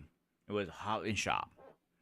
They've been talking about for a while. They want to do a sequel because don't forget he stepped away from the franchise because he was beefing with Vince Diesel. Mm-hmm. I don't see any movies that need a sequel. That's what I'm saying. He hasn't. Say a little bit. It was the Mummy, the Mummy's Return, because it was a spinoff to the Scorpion King. Mm-hmm. And the last one he did was Black Adam, bombed really bad. Right. I don't think it was bad. I didn't either. And I was stoked at the post-credit scene when Superman comes in and they're going to have those two going at it. I'm like, okay, this is great. And then they pulled the Superman. DC decided to do a reboot, the DCEU. They canceled the whole thing. Yeah, so that talk about pulling the carpet from under you and whatnot. I was like, wait a minute, you're going to have Superman versus Black Adam. What more do you need to have in the next franchise? I mean, the crowd pop from that Superman at the end. People were excited. And then they pull it, like not even a week after that movie came out, they pulled that whole franchise. So there were some movies that he did, The Rock, that were really good, and some of them were really bad. So here's what the problem with DC. DC is trying to catch out fucking Marvel right now, Mm. and they cannot fucking do it. I wish I had a Rampage button right now. I'm going warning right now. So this is your executive decisions. I'm going to tell everybody, warning, I'm going on a Rampage. So here's my fucking problem. You're not Marvel. Keep that in your mind. You're DC. Don't try to keep up with them. But that's one thing Marvel does very well. You're DC. We'll leave you alone. Do your thing. We're not going to try to copy you. So DC is very good with their shows. Arrow, Flash, and so on. They did everything. They literally had a whole fucking movie done. I believe it was motherfucker, what it was called. I think it was Superwoman. I'm not mistaken, or Catwoman, or Batwoman, some shit like that. They literally did production, the whole movie during COVID. By the way, they edited it, done. It was on film, ready to be. Just now had to shoot a trailer. Right. Cut pieces and make a trailer. Guess what? They scrapped the whole fucking thing. They lost millions in that. Are you fucking stupid? You dumb motherfuckers. That's what you are. You're dumb motherfuckers. You should get your dick chopped off for doing that shit like that. But what? That's what I don't get with CEOs. Like, you have all this money you're investing. Throw it out there. What the hell? Worst case scenario, or put it on digital at least. Put it on digital. Max owns you guys. WB owns Max. You can at least throw it out there. At least you can make some fucking money out of it. Except losing all that shit. Right. I don't understand what people are thinking sometimes. Then you throw me like fucking, oh shit. I'm trying to think of a fucking horrible. Give me a bad movie. Oh, Aquaman 2. That was nowhere near. No, it was awful. Yeah, pretty. But again, But at least it deserved a sequel. I loved Aquaman, the first one. I agree. And I thought Wonder Woman, the first one, wasn't bad. I didn't mind that. I thought their movies, the first movies they came out with were pretty good. I liked Man of Steel. I liked Wonder Woman. I thought it was awesome. I liked Aquaman. Flash, I didn't do so well, but I thought they had a good start. And quite frankly, I did not like Justice League. And the reboot and the director's cut. Remember the one they released over COVID? It was like 4 hours long. That was even worse. No, it wasn't. You don't think so? No, not at all. A totally different storyline. But I mean, they certainly made the main character, the cyborg. I mean, they certainly, he was was the central one to the series. Mm-hmm. I definitely liked how they did that. So yeah, I but it's not like I hate it. It's like, oh my gosh, this is just so bad or whatever. I didn't think it was bad, but it wasn't Marvel, and I think that's how it's going to be. That's how it's going to be judged. The one thing I wanted to actually, because I know we do a gray area, and this one movie is actually very good for you to go watch. The gray area. It's called Empire State. It's with The Rock. All right. I'm gonna send you on our offline. I want to get a second. All right. Okay. So the reason my father knew these people, actually, it's about a bunch of Greeks robbing a bank, pretty much, and they get away with it. My dad knew them. So they did the movie. So what? This is based on a real movie? Real story. Real story? Yeah, they changed some things around, but what I get a kick out of it when Rock talks Greek, he goes, Yasu Malaka. I'm like, oh, I know that. So when you hear something like that, you get a little giggle in your face. Right. But so Just 2, I don't think it was as. Again, I'm gonna push back. I don't think it was as good as you think. Again, your opinion. I think they're trying to keep up with the Avengers, and they're really falling short. Trey, you get about your fucking ass up here, man. Are you the link? Did I drop the fucking? No, I didn't, motherfucker. I did. Yeah, I didn't see it this really fast because I know.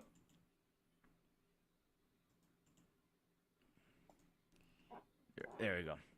So, there's a bunch of movies he does. Rock, and I'm gonna refer to that.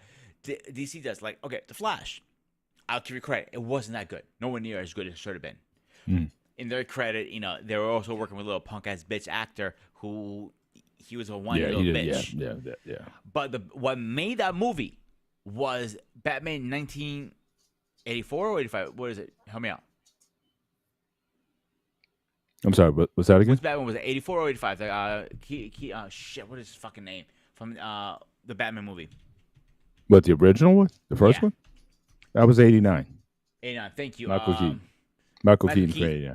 89. If it wasn't for him, forget it. That movie would have been a commercial disaster. He made that fucking movie, bro. You can't say no. Hmm. Can you agree or disagree then? Oh yeah, I got him now. No, he made. Yeah, I mean, again, it was certainly going back to a Batman '89 is my favorite Batman. So so I was gonna certainly be committed to that no matter what. But again, I think I don't like the Flash, like the guy who plays him, like the No what the pushback. name Miller, No Ezra pushback on that. Miller. I'm not, I didn't like to take on Flash as he's this quirky kid, almost like a Peter Parker type of guy, whatever. I thought the Flash was supposed to be a much more serious guy. I remember I grew up on the Barry Allen Flash, and I grew up on Oh, the 1990s Flash TV series. I I was don't know about if to you ever say saw that. it. Yeah, that's the Flash I go back with. I think they overdid things with the Flash. Like I never got the Speed Force. I never got all that stuff. I mean, back then the Flash was like within a reality, but then they started taking things outside. Okay, we can't make him fast enough anymore, so we got to make him trans-dimensional and all this other kind of stuff. So I lost interest in the Flash when they took it beyond him just being super speed. I thought running at 600 miles an hour was fast enough, but it's like, no, he's got to be able to go, Here's my to these thing. different Okay, levels. so the 1998 or 99 was it the original Flash show came out? 90. 90. So they did have the Speed Force, but they never put it in the show. Mm-hmm. Let's give the DC credit when it's due. The Speed Force makes the whole comic book because you're able to jump Not to me. dimensions of it. For you. Like I said, I grew up Flash in the 70s and 80s. A lot of those concepts, at least to my knowledge, I didn't see, but I think they were one of the first ones to bring up these kind of multiverse kind of concepts, because then you had like all these original Flashes. You had Kid Flash, you had the vintage Flash. You had all these, you had all these other guys that kind of had them all together. So I thought they brought these additional elements into it, but I just thought him just being within that reality, I thought that was good enough. But they had to make it outside of reality to kind of keep it fresh. But I wasn't feeling that. But again, like I said, the Speed Force was always there. That's where he gets his powers from. But they didn't talk about it. You okay there? You're mute. Well, it's been bothering me all night. I thought I'd turn my camera off. My bad. No, you're good. Right. We got a bug flying in you. He's like right here on the screen, so I thought I nabbed him, but he was getting away. Hey, protein, bro. You need the protein for your workout tomorrow. Hey, where are my chopsticks? I'm gonna get him with some chopsticks. I'm gonna. As a kid, I used to try that. I go, I never got one. But I get what you're saying. I get it. I'm not pushing back on that at all. What you like is that's what you like. What you grew up on. I can't fight back on that. Right. But what I can fight back on is the companies that don't put the full everything in the shows, like Batman, and what pisses me off with these companies, and this is why I wanted to talk about this tonight. There's shows that we're asking for, old movies. They don't want to make them. Batman Beyond, for example, people have been begging WB and DC. Well, you talking about the one with the old Batman and the Dude, that would be a hit. I wasn't a crazy fan of the cartoon, so I can't speak to that. Fine. Batman the animated series, yes. And the movies that they made off of that, Mask of the Phantasm and all that stuff, I mean, I thought that was great. I wasn't a huge fan of that. That might be for, like I said, maybe a younger audience, but again, I wasn't a fan. But again, it's really about, you talk about a live action, or you talking about make an animated? No, a live action movie. The very minute anime years ago. The Return of the Joker is called, actually. It's actually really good. Check it out. Okay. But they wouldn't, because when Michael Keith came back and then George Clooney, I can see both of them doing a old Bruce Wayne very well, to be honest with you. Mhm. Definitely met Keith.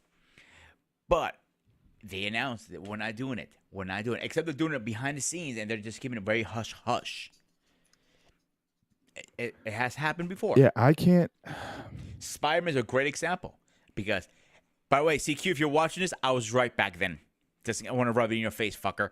Um, so me and CQ were arguing about this. Not arguing, say going back and forth with it.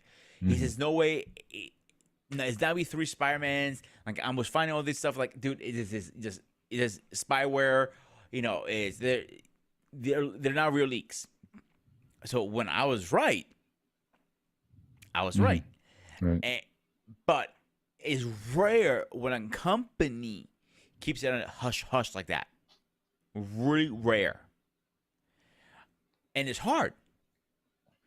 Think of it, dude. Like the guy who plays Spider-Man, the one kid who played the new Spider-Man now, that guy talks more than anybody. Yeah. They literally had to keep him duct tape his mouth almost closed so they Right. didn't spoil it. Mm-hmm. But my point I'm trying to get to is why don't it give us what we want sometimes? But who's the we? The we is the Companies. fan. The we is the fan base. But the companies they give to the Gen Pop. So that's always going to be. You can always have your loyal diehards. These are the ones who read every Spider-Man comic and seen every Spider-Man movie or whatever. The diehards are the diehards. But that even then, that's not enough to green light a movie because you know any movie is going to come out. There's going to be $200 million budget at minimum. And, you know, what's going to be the return? And can you sell this in other markets? Can you sell it in China, which is the biggest market still?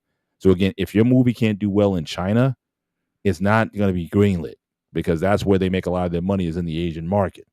So this is always something which I always get into fights with the diehards. Like I said, I'm not one of those super diehard fans that's like, oh, and when the movie comes out, you're complaining about everything in the movie. Oh, they got the costume wrong. They got this wrong. They got that wrong.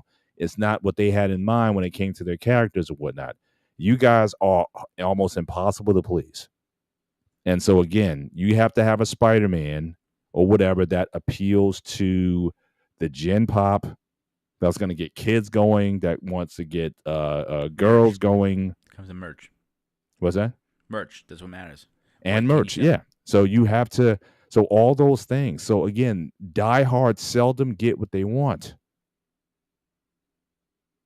Or at least look at all the crap George Lucas got in the Star Wars series after. Don't get me started with that. You know, I'm like, look, it's his. Look, if you don't like it, then don't watch it. Don't watch it. But don't tell a guy how to write his stories. It's like, look, I had this idea. I had 4, 5, and 6 already out. All right. I had to go back and rewrite the prequels. I had 7, 8, and 9 ready to go. But when he made the deal with Disney or whatever, they basically threw out his ideas, and we all know what happened after that. You know, but don't tell the guy don't tell a guy how to write his franchise. So again, like I said, fans like that, fans like you, who think you know all the answers in terms of how to produce something or how something should go. No, I never said that. No, I never said I know the answers. Don't get into it. I'm just saying, I'm saying the diehard fans. If you're into the comics, if you're into the novels and the books and all that kind of stuff, it's almost impossible to please you guys. I've gone into so many rooms and so many arguments. It's like, look, like I said, I can argue with anybody for I got about 30 minutes to an hour. I can go. After a while, I'm like, this cement is mixed and permanently set. I got to go. So my argument is not even an argument, more a statement. And I have talked to a lot of people who are not Batman fans who said the same thing. They should make a Batman Beyond. I might be a fan after that. Excuse me. But I'm not the type of fan that I say, oh, the Batman symbol is 2 inches too high. Hang on. Yeah, or the shield is too small. His crest, the bat. They don't like the bat. New changes to the suits. I like the different changes. I like the different. Dude, you know how many arguments I got into it with fans over the bat suit or the Superman suit or I mean, it's the only argument I got with Superman. I'll be honest with you, is when Nicolas Cage announced he's going to be the next Superman. Like, oh, this is going to be fucking bad.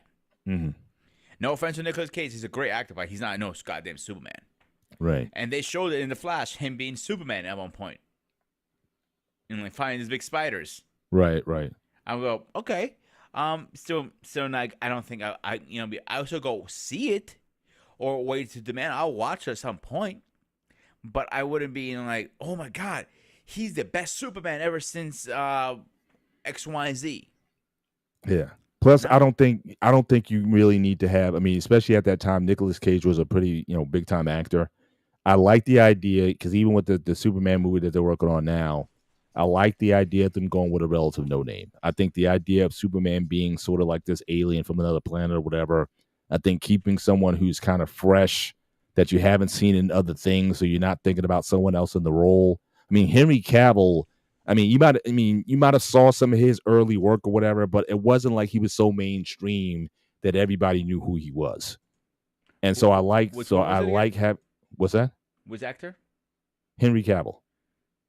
Trying to think which movie Prior was to it. Man of Steel, I don't think a ton of, again, he made some movies, but he wasn't a household name. Oh, Return of Superman, wasn't it?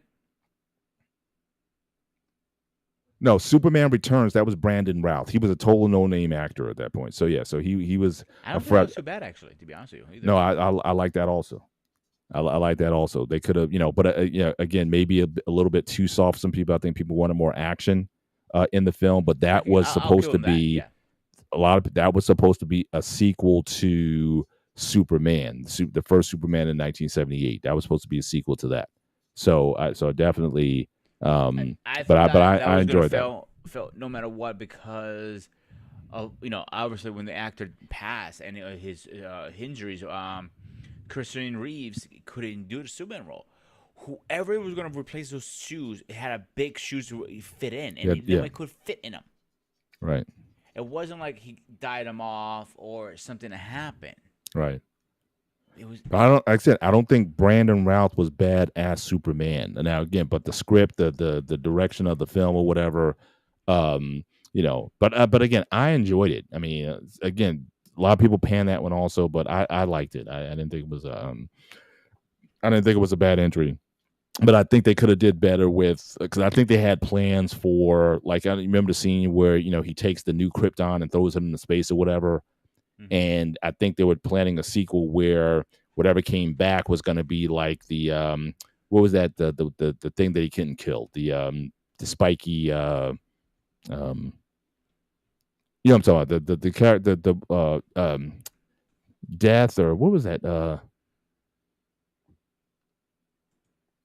they actually brought him up in the DCEU.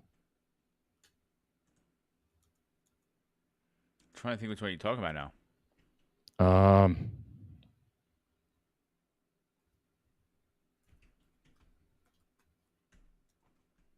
Doomsday. Oh, okay. Now we're talking about Yeah, I think they were trying to bring Doomsday for the second film. If they would have got the green light for a sequel, they would have tried to bring Doomsday, and they would have made something with when he made that kind of the new Krypton thing that went off, and then something was going to happen, and a being would be forged out of that. So I thought they were going to go in that direction with it, but again, it just didn't get the green light that it wanted. again, and that's a lot of movies, believe it or not, these days. Yeah. It Yeah, was it's not as easy a formula as be like, oh yeah, well, you need to make this movie. It'd be so cool. It's like, again, if it doesn't appeal to a certain demographic, it's not gonna do as well. Yeah, yeah. Listen, I don't think Superman Return was a bad movie. I'm not. I told you that a few minutes ago. yeah, I agree. But I don't think it was be more than a one time movie. And that's it. I didn't expect more out of it. Right. Now Man of Steel, I expect a lot more. I expect like 3 or 4 movies easily. Right. The way they set it up. Yeah. But again, it was roadblock after roadblock after roadblock. They couldn't let another script. Right. Starship Troopers, that's a great example. They couldn't Yeah. let more than one movie. They have like DVD movies, and that's it. But that's not a real movie, in my opinion. I want big screen fucking shit. I'm talking about. Yeah. Yeah. Budget is like beyond budget. That's right. But again, it was just roadblock after roadblock after roadblock. Right. Well, let's go to. I mean, want to keep it on again reboots or whatever. Mm-hmm. What about you? Has there been a reboot that you liked? I feel I've been in the chair all night. I haven't pushed back on you yet. A reboot that you liked, or a reboot that you would like to see, that you could actually see doing something new on. That's very hard to think of because I gotta think of the movie now because I watch so much movies. Or like I said, or TV show. I mean, I'm saying TV show I'm what. gonna find zero. I'll be honest, with you, zero Okay, reboots so you on were TV where show. I was at the beginning then. Yeah, Except for one, like I said, the one that one to year series. Like I said, I did like it. Trying to think of one off my head right now. I can't even think of one. I'm having a brain fart. Now, let me ask you a quick question as I'm thinking. Do you consider Godzilla a reboot movies? Yes, and I got to tell you, did you ever see -1? Not yet. I'm waiting for my Man, girlfriend yeah, to me and her sit that down and watch it. actually in some ways, I'm not saying it rivals the 1954, but it's up there. That was a very, very well done film. I think I enjoyed it a lot more than certainly the MonsterVerse movie with Godzilla X Kong. Although I did like Godzilla v Kong, I think a lot better than a Godzilla X Kong. I think I enjoyed that a bit more. But -1 is as probably as close as you're gonna get to a very successful reboot. It really, really was a good, not a good Godzilla movie. It was a good movie. Won an Oscar, but it was a very, very good film. So if you haven't seen that yet, that definitely has to go on your list of movies to watch. And you don't necessarily need to go back in time to to watch anything else or whatever. It's a complete film in and of itself. Now, whether they do a sequel to that, we'll see. As long as it doesn't get silly with monster battle royals, I think they'll be all right. But the movie in and of itself, it was complete. It was just but yeah, that one I think you need to spend some So time there are a with. couple movies I would say that to your question I liked and did not like. Okay, Star Trek the reboot I liked. I did I too. I did. I think they did a good job. Now when they did the Matrix recently, I feel like someone was fucking ripping my goddamn eyeballs out. It didn't look like they even tried to write a script. Right. And I think there was like slapped together, and a good price tag was given to Reeves, and he goes like, "Sure, I do it." Right. He's a businessman at the end of the day. Let's go back to Star Trek though. Go ahead. I like the first one. The second one was a major disappointment. They kept us in the dark for 4 years, only to do an exact reboot of the Wrath of Khan. But it was different at the same time. It wasn't completely a full reboot. Yes, either. it was. I mean, the basic story, the enemy in space, the and super enhanced character, all that stuff. It was essentially the Wrath of Khan. You had 4 years, and you couldn't come up with a sequel. And then the character of Khan, look, love humanity, but we all know who Khan is and where he came from. You picked the whitest of the whitest actor that you could to play an Asian man. What white guy do you know with the last name of Khan? That white. Pasty white. He's more white than me. Exactly. This is Sparta! Before we get off the air, I got a little. I got something to tell you in a little argument I got with you the other day, yesterday. Okay. But go ahead. So I'm saying that, and then the latter one, Star Trek Beyond, I think again further, I think didn't land, didn't really understand a lot of the premise of it. So again, and then they were supposed to have a fourth film, but it got pulled because again, I think they ran out of ideas. No, the actor died. One of the main actors died, and the rest No, of the no, guys, I know. Chekhov, the guy who played Chekhov, died, but he wasn't the franchise though. Most of the actors didn't feel comfortable doing it after him dying. So I think you could have moved on from that. Yeah, I agree with you, but there's certainly talks off and on Listen, about it. listen. There's levels to this, right? Okay. Spock, Kirk, Bones, Uhura, Sulu, and Chekhov. Chekhov has always been the bottom of the totem pole in that order. Okay. So they could have did that again. I mean, but I think they ran out of ideas. So again, but that's the thing. Again, why do a reboot? That's Into Darkness, aka The Wrath of Khan. That's a perfect example why you shouldn't do a reboot. Because how are you going to even top? It wasn't even as good as the original 1982 Wrath of Khan. Ricardo Montalban. You know? Again, I don't think it was complete 100% full, like in my opinion. Well, it's a different unit. It's the Kelvin universe. So again, there's going to be some differences, obviously, because it's a different. It's a technically it's a different timeline. It's a different timeline. I'll give you that. It was almost today. If you agree with me, saying it was not to 100% to the T exactly the same. Can you agree? Can we agree on that? It wasn't, but they referenced the old show. Yes, movie. Because when Spock talked to Spock, the older Spock, he said, "Hey, have you guys fought a guy named Khan?" And he said, "Yeah, he's the most formidable person we've ever faced." So we're on the same page then. So we're on the same page. It's in a different way. Okay, let me get back to this fucking list. Okay, the one I'm not gonna bring up is Planet of the Apes because I have not seen all of them yet. So because my girlfriend's a really big fan of them, she likes them. So I'm gonna wait till she comes. If you're watching, we gotta watch it. That one I was very, very, very disappointed to the point like I am going to, if I have a boo button, I hit a boo button. I'm gonna it really pissed me off. Is the Power Rangers. When that came out, it really disappointed me. The acting wasn't bad. It had great acting.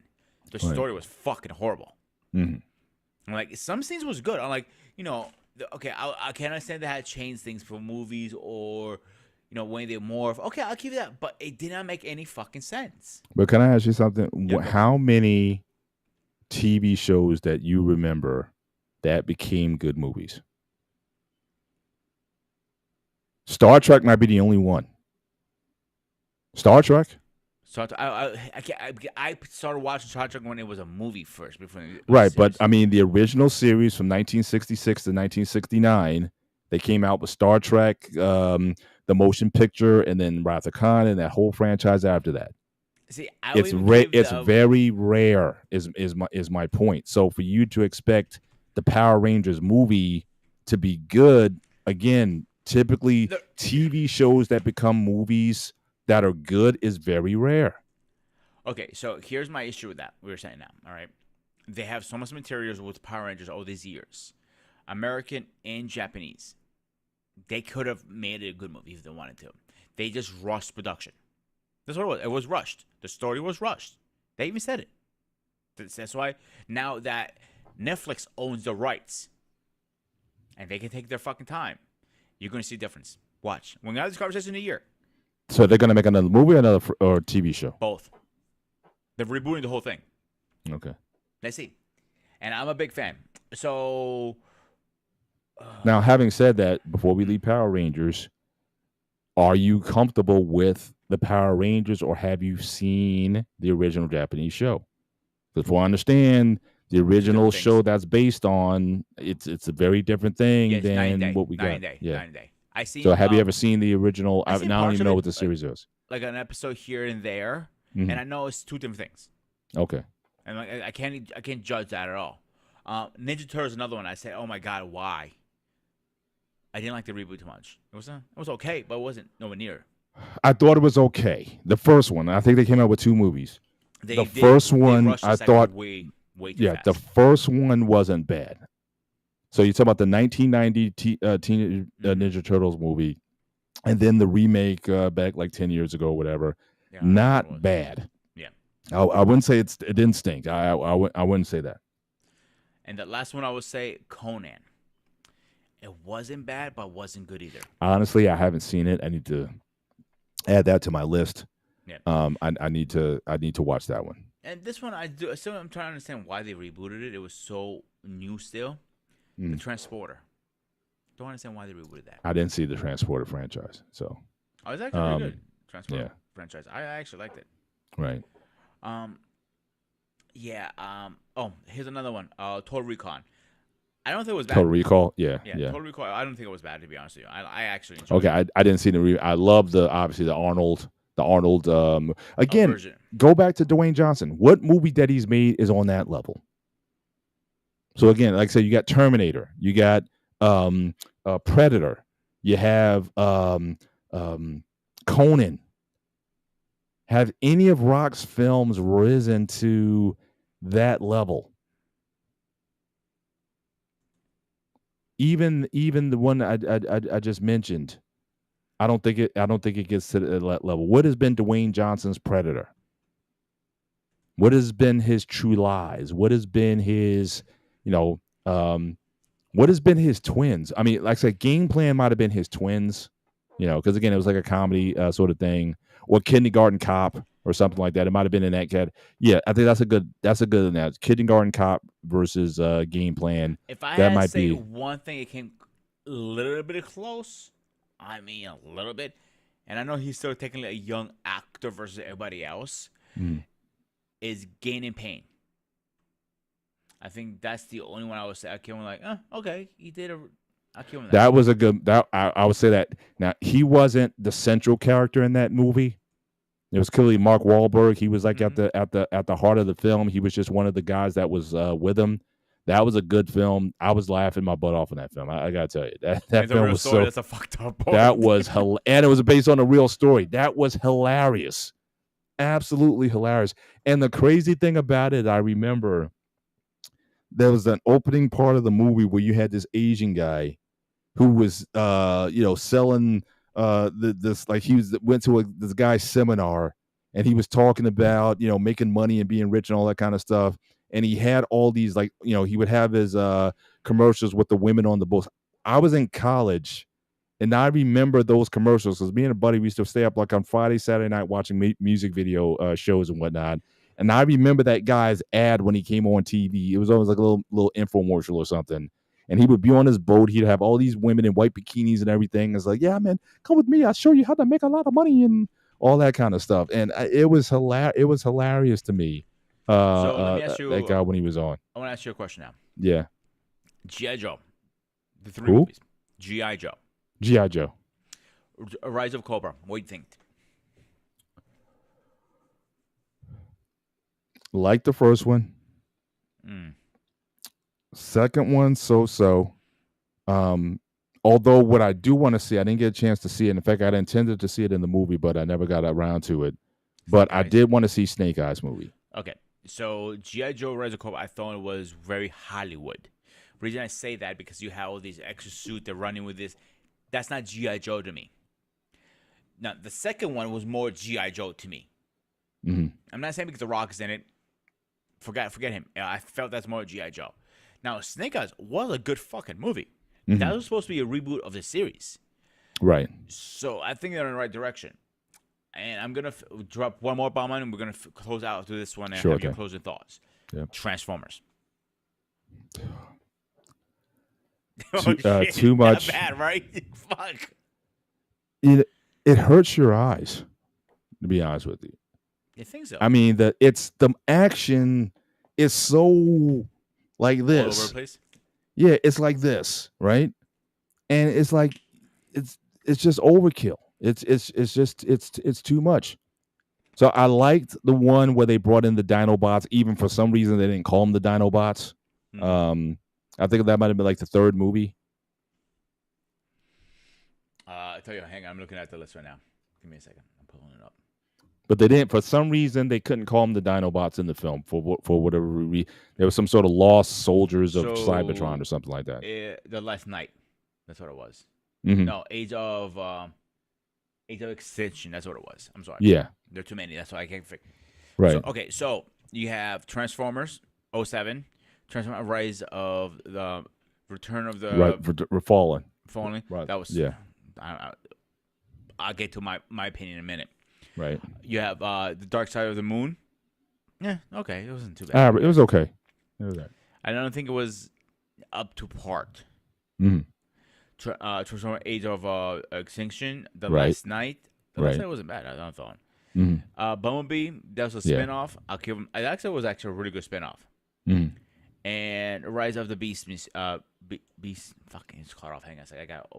Yeah, it's like the Beast Wars from the Rise TV of show, the Beast Beast. Wars. Yeah. Yeah. Okay. Yeah. So give me your opinion. I'll do mine, and then you'll have your final thoughts. Like I said, up to the Age of Extinction, I can deal with. Really haven't checked it out since after that. Too much action going. It's just too much this going on, and it's hard to follow and everything, and it just hurts your eyes after a while. So really, I thought, but as far as the Rise of the Fallen, not as good as the first one, obviously, but I definitely the first one I definitely appreciated. Why they made Bumblebee mute like that, I still don't get. Or why they didn't fix him, whatever. I didn't like the idea of him being mute all the time. That was always a peeve of mine. Because certainly from the TV show, certainly he was very communicative. So why you make him a mute? I don't know why Michael Bay made that decision to do that.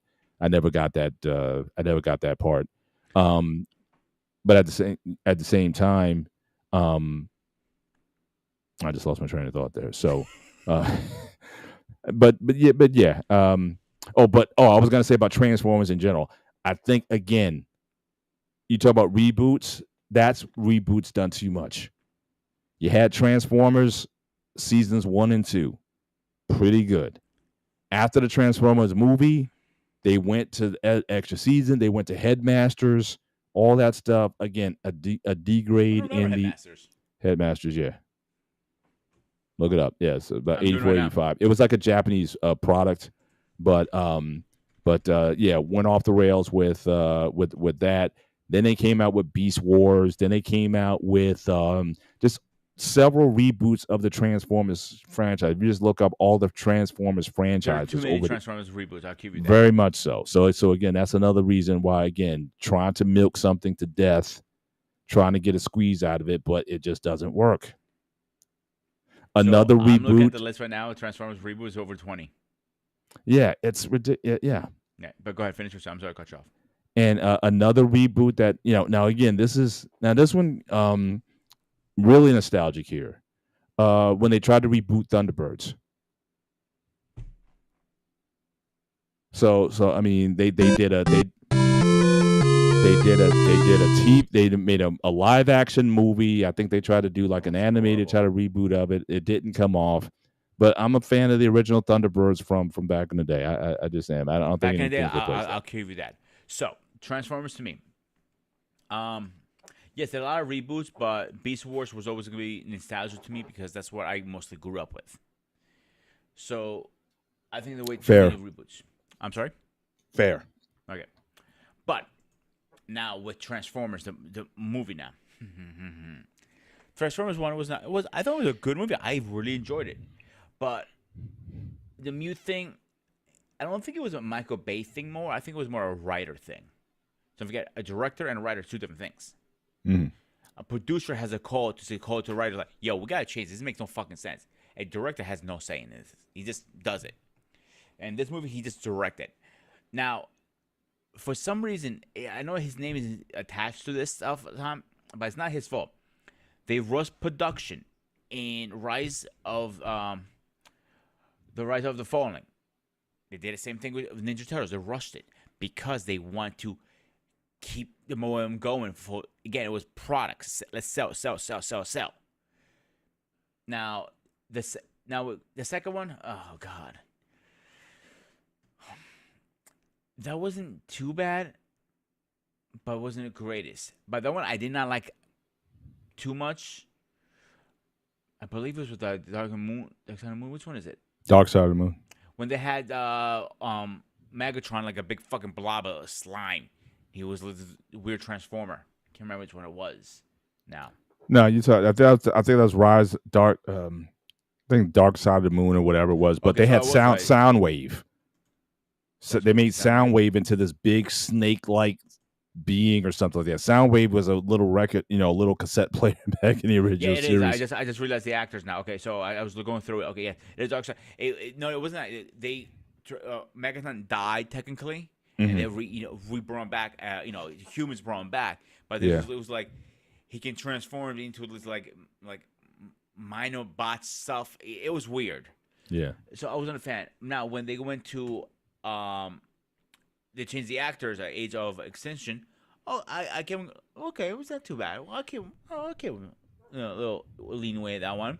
Mhm. Same thing last night. I came a little more leanway that one too. But my big other thing was good. Rise of I the haven't seen Beast. that yet. So I thought that was supposed to be a reboot, but it wasn't a reboot.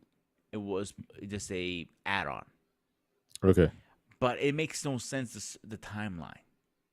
Right. Because now what we learned from Transformers '07, from Transformers 23, it makes no sense. The timeline that makes no sense now.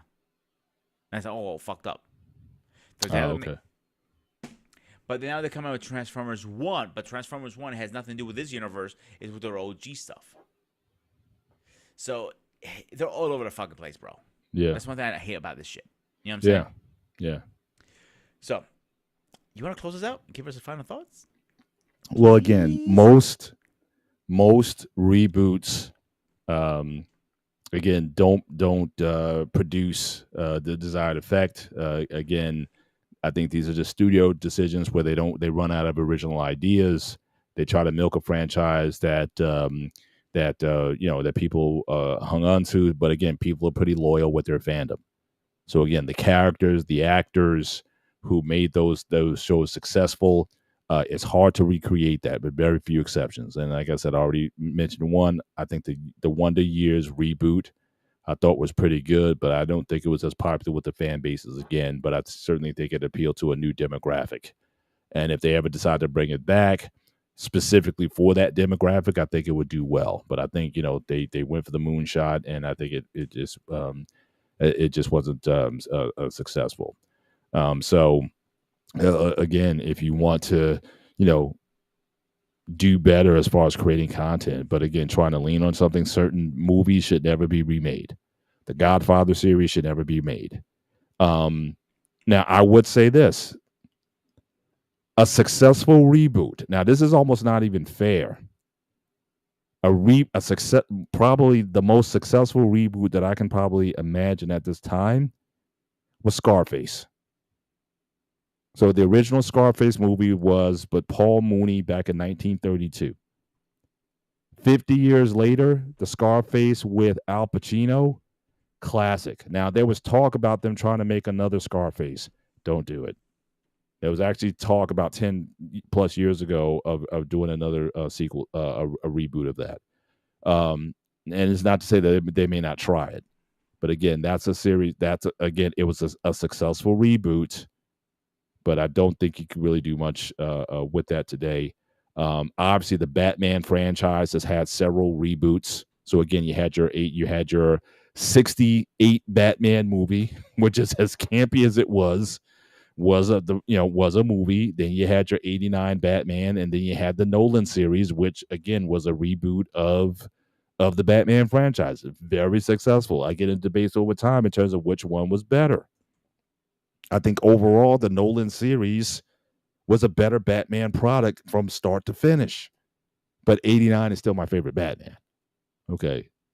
So again, but they're rare gems when you land them. How many times the Hulk series has been rebooted? Most people say Ang Lee's 2003 Hulk didn't like it. The 2008 reboot didn't do much better.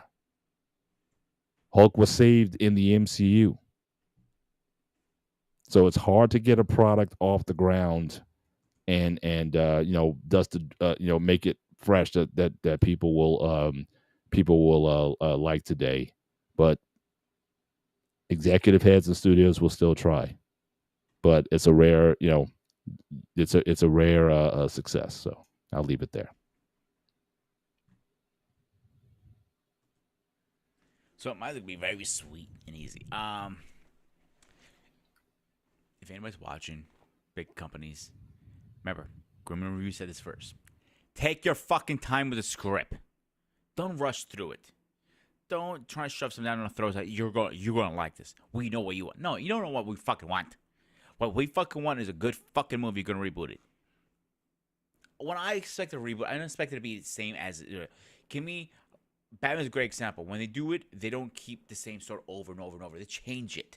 and I'm okay with that. But don't give me exactly the same fucking shit, because I'm gonna throw it at your fucking face. Okay?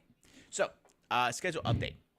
Tomorrow, gray area right here at 9:30 here in Black Man Unfiltered. We are talking about Paul's favorite subject, guns. It's not my favorite subject at all. I I was being find it very. sarcastic. I was being I sarcastic. find it very, but it's supposed to also be. Well, so do you still want to do the Q&A? Or you just want to hold the whole show to guns? Both. I'm doing QA slash. Okay, that get contentious because again, I might be the outlier in this space because That's I'm fine. probably one of the few people who's not Anti-gun. pro gun, at least in the way that a lot of people define it.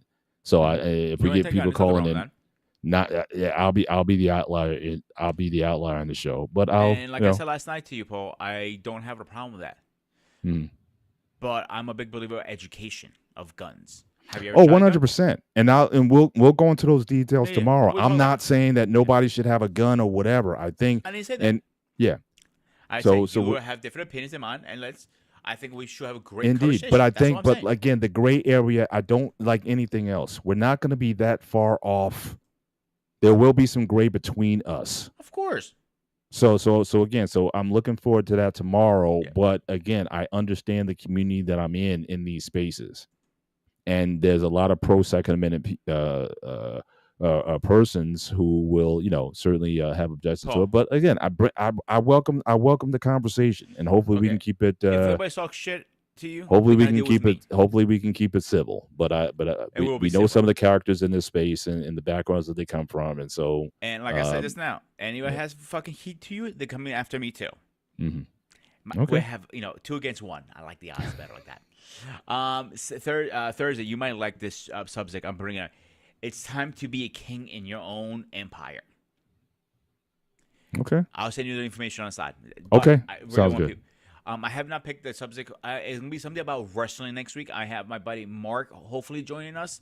He actually is a neighbor of Hulk Hogan, so I'm trying to convince him to bring Hulk Hogan on. I don't think it's gonna happen, but I can try. All right. I'm gonna try. We'll It's too see. creepy, right? But see.